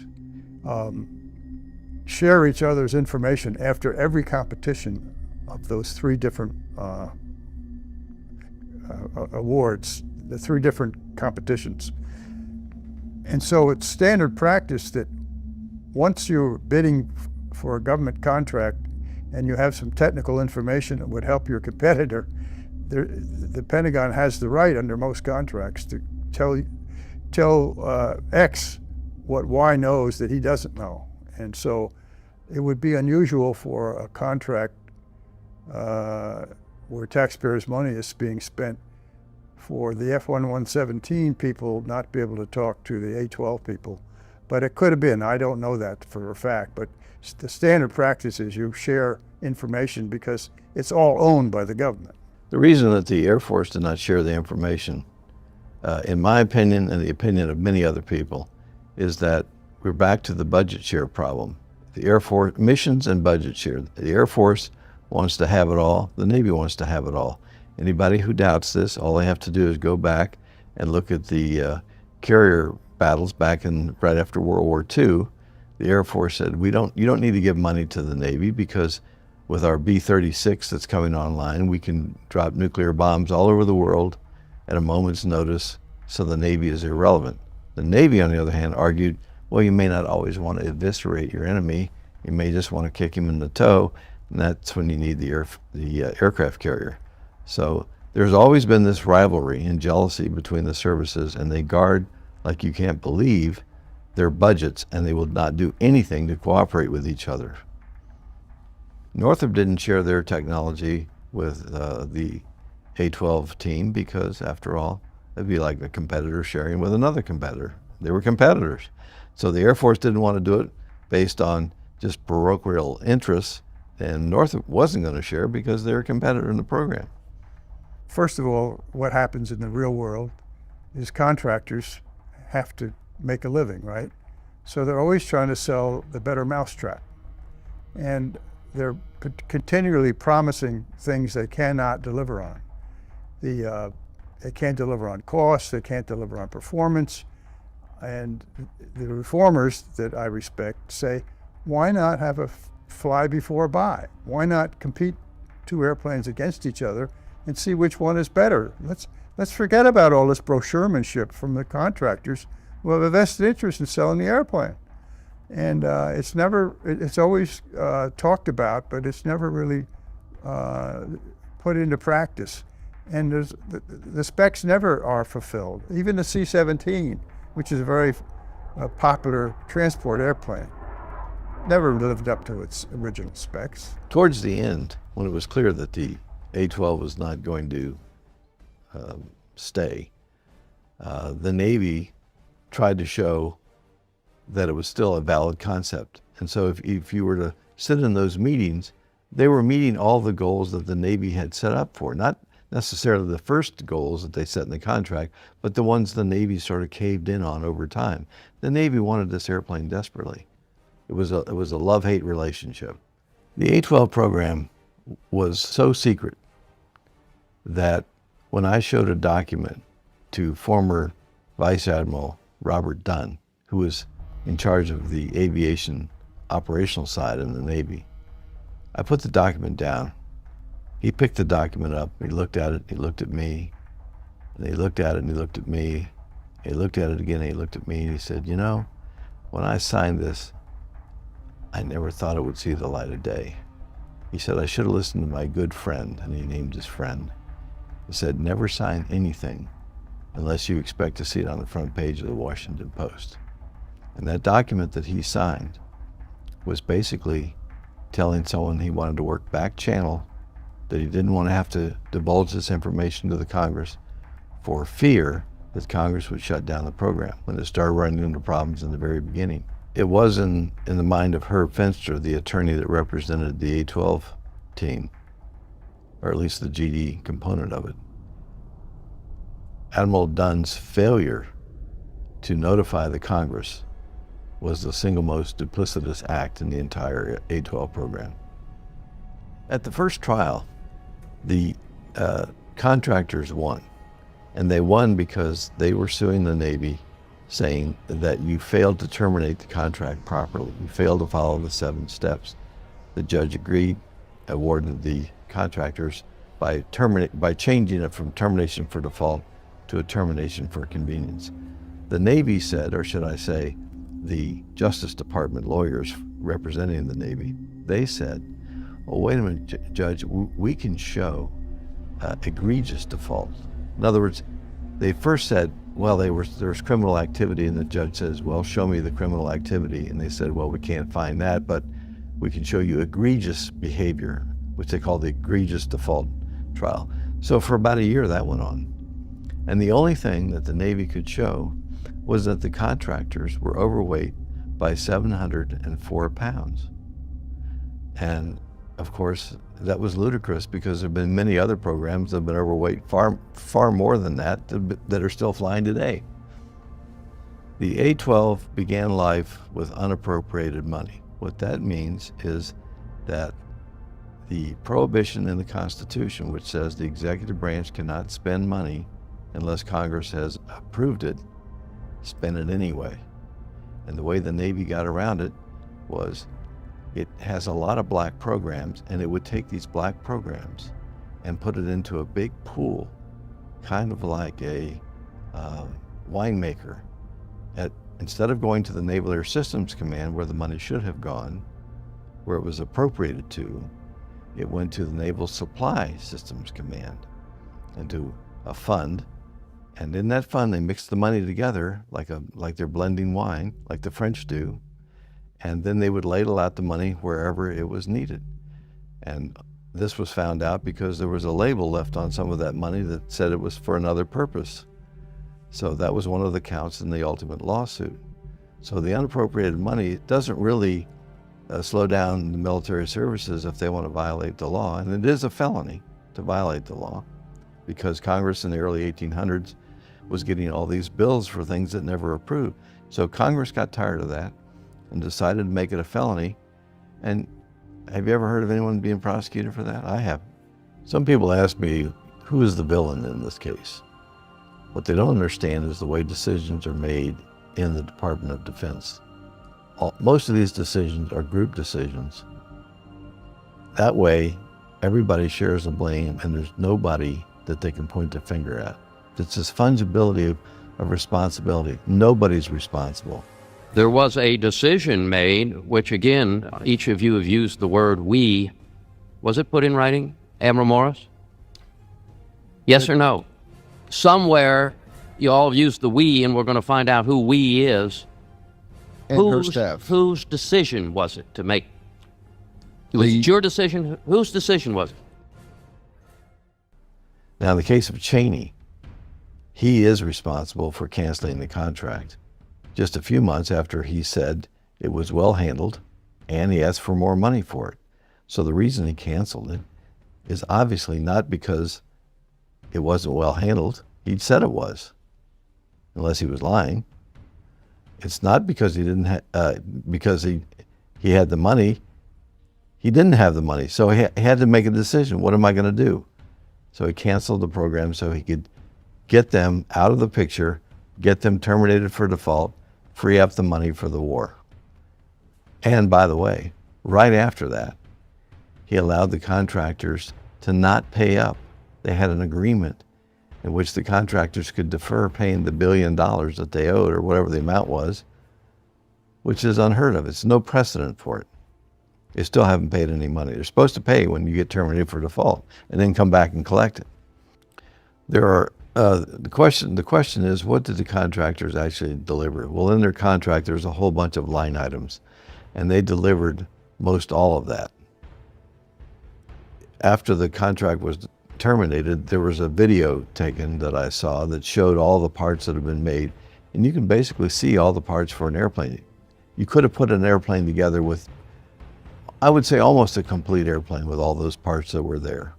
So it isn't as though they didn't do anything. Well, one of the big problems they ran into was curing the laminates that they were using with the special approach to building airplanes, which wasn't out of metal, it was out of composites. Well, who knew about that technology? Northrop knew about it. Lockheed knew about it. Navy didn't know about it. They could have told them in a heartbeat how to do it, but it was too late. The Navy is invoking the State Secrets Act, which I find somewhat ironic, because when Undersecretary of Defense Kaminsky was asked in his deposition, is there any technology from the A-12 program that is viable, that you can use, it's something that the government or the people can use? He said, no, not really. So here they're arguing about state secrets over an airplane where the Undersecretary of Defense, who is a specialist in stealth, says there's nothing in the A-12 program we need. The A-12 case, after 20 years, is now in the Supreme Court. They had oral argument in January of 2011. And one of the ironies is that when the A-12 contractors were ready to file their lawsuit, they talked to the government and said, tell you what, we won't sue you if you don't sue us. We'll just walk away. So here we are 20 years later. We're in the Supreme Court, and the argument is based on the State Secrets Act, which legally means the following. It means that the government, if it wants to invoke the State Secrets Act, is supposed to pay the contractors because it's for the privilege of taking the State Secrets Act. One lawyer I talked to, Herb Finster, who was the first attorney for the Mac Air GD team, said that a case called Windstar requires that they pay the contractors if they're going to invoke the State Secrets Act. What I found ironic was Justice Scalia argued, gee, that doesn't seem fair. Why don't you guys just walk away with what you've got now? So the whole thing has come around after 20 years to that being one of the arguments. And I don't know what's going to happen, but whatever happens, the taxpayer lost in the end. For years, the McDonnell Douglas company had been trying to sell the Navy an airplane they called the Hornet 2000, which was an airplane that was bigger than the F-18C and D, but it was going nowhere. Towards the end of the A-12 program, there was an argument being made that we should probably just stop the A-12 and put the money into the F-18 Hornet 2000, which was then being called the F-18E. There was a big meeting, study was done, and the study concluded that there's no way that the F-18E could do the job of the A-12 because you'd have to put RAM, this radar absorbing material, over all of its weapons which hang externally, and that it was absolutely inadequate for the job. The second that the A-12 program was canceled, they dusted off that Hornet 2000/F-18E and said, oh, this is the answer, because the Navy is paranoid about not having its aircraft carriers. And if they don't have an airplane, they don't have a justification for deep strike, which they call it, bombing the enemy way internally, then they have no justification for the carrier, and then basically the Navy has no justification for an air wing. So that was their very sensitive spot. So the airplane that they were bad-mouthing a month previously. A month later, they were saying, this is the answer, we can do this. And by the way, they violated all kinds of internal rules, getting that appropriated by just bypassing the rules that were required to justify the airplane in the first place. They say the F-18 is just a remake of the old F-18. It's frankly 80% all new. The F-18 E and F, as one admiral put it to me, is good enough. And there is, as I say, a point where if you have an airplane too expensive, you can't buy enough of them to justify the carriers. Well, the F-18 E and F is plenty good enough for the threat out there. And it's easier to maintain than would have been the A-12. And yes, all pilots like to go fast and have fancy gadgetry in their airplane. But when you look at who's got any sophisticated airplanes out there, where is the threat? I mean, they talk about China, but China has only got a minuscule Air Force. They talk about Russia. Russia's more bankrupt than we are. So, in my view, what fails to be done is to justify a new product on the basis of an enemy, a potential enemy threat. That was never done, and it's never done. It's become a kind of a gee whiz game to how can I make it more sophisticated, more complicated. But I think it's time to call time out and say, hey, look, we're putting airplanes out of carrier. There's all kinds of corrosion problems. There's all kinds of training problems. You got to land at night. You got to land in rough seas.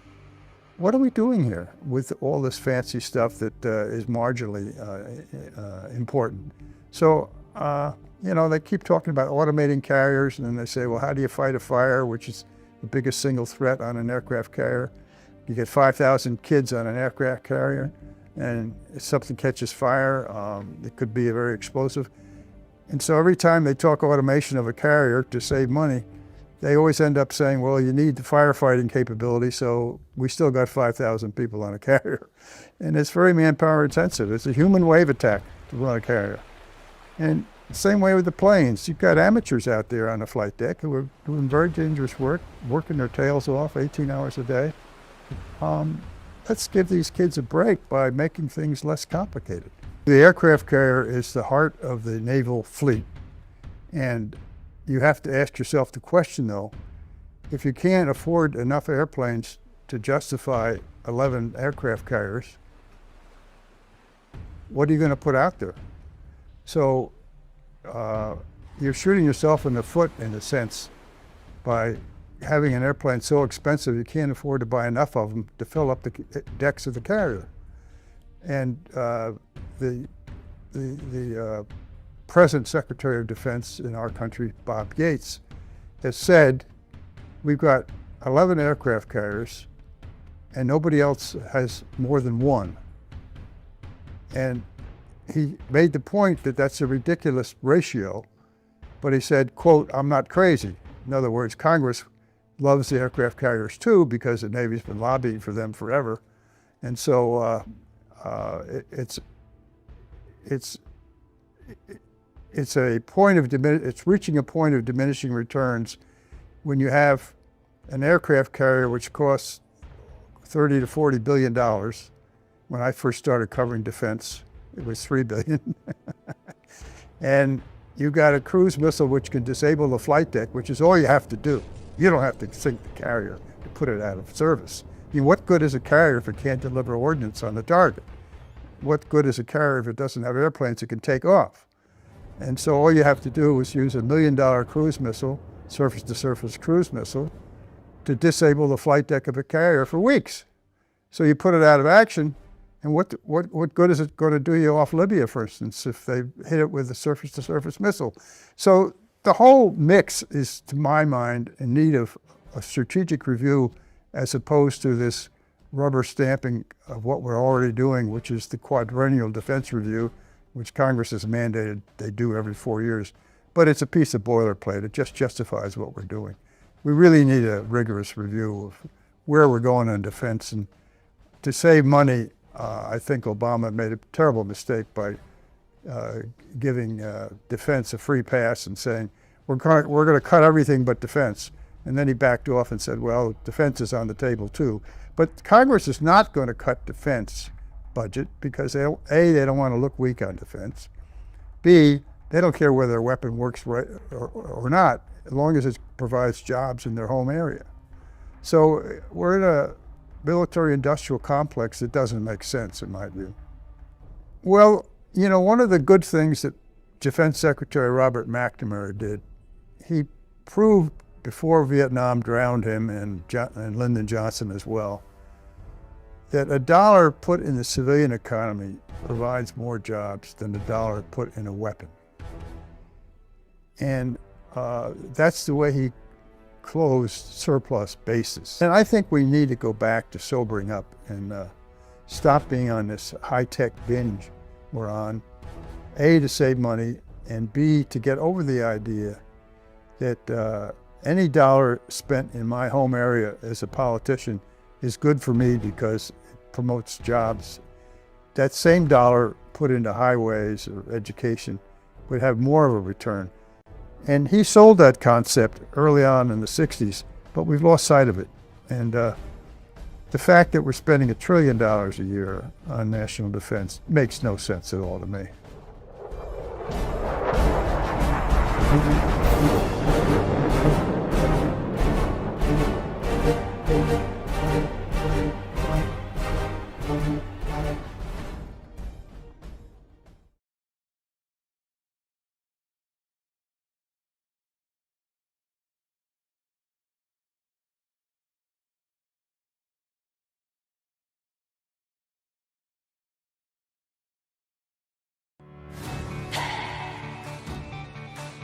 There's something about this shape that still feels futuristic. No fuselage, no tail, just wing. But what you're looking at isn't new. It's a design that's been trying to prove itself for nearly a century.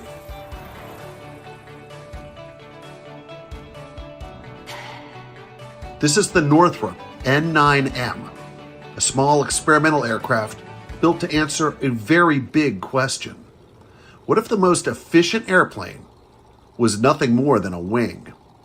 That question didn't stay small for long. By the end of World War II, it had grown into something massive. The YB-35, a bomber unlike anything the world had ever seen.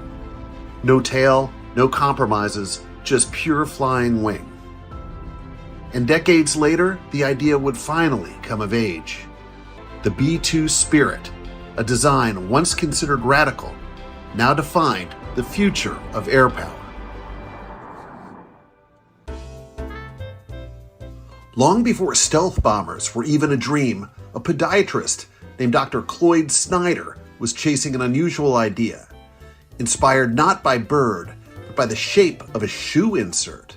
In 1932, launched by car and guided more by curiosity than certainty, it was one of the earliest attempts to answer a question engineers were just beginning to ask.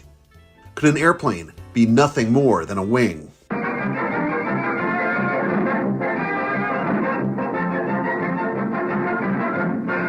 Here's the airplane of the future, according to its inventor, Dr. Snyder. He calls it the Flying Wing, and experts think it's going to revolutionize aviation. It's supposed to be foolproof and has lots of speed and pep, as the doc's going to show you right now. Here she goes. Looks as if the inventor copied his idea from a butterfly. Not a butterfly, but a powered evolution of Snyder's glider, the S-2. Just as the first flying wings were taking to the sky, a young aircraft designer named Jack Northrop was taking off on his own, forming a new company, the Northrop Corporation, in El Segundo, California. Born in Newark, New Jersey, and raised in Santa Barbara, California, Northrop came of age just as aviation itself was being born. He was drafted into the Army during the First World War, and like many in his generation, left it with his eyes on the sky. By 1923, he joined the Douglas Aircraft Company, entering an industry that was still wide open and full of possibility. From the very beginning, he showed a natural instinct for design, combining practical experience with a growing sense that aircraft could be something more. Working alongside the pioneers of the era, he began to develop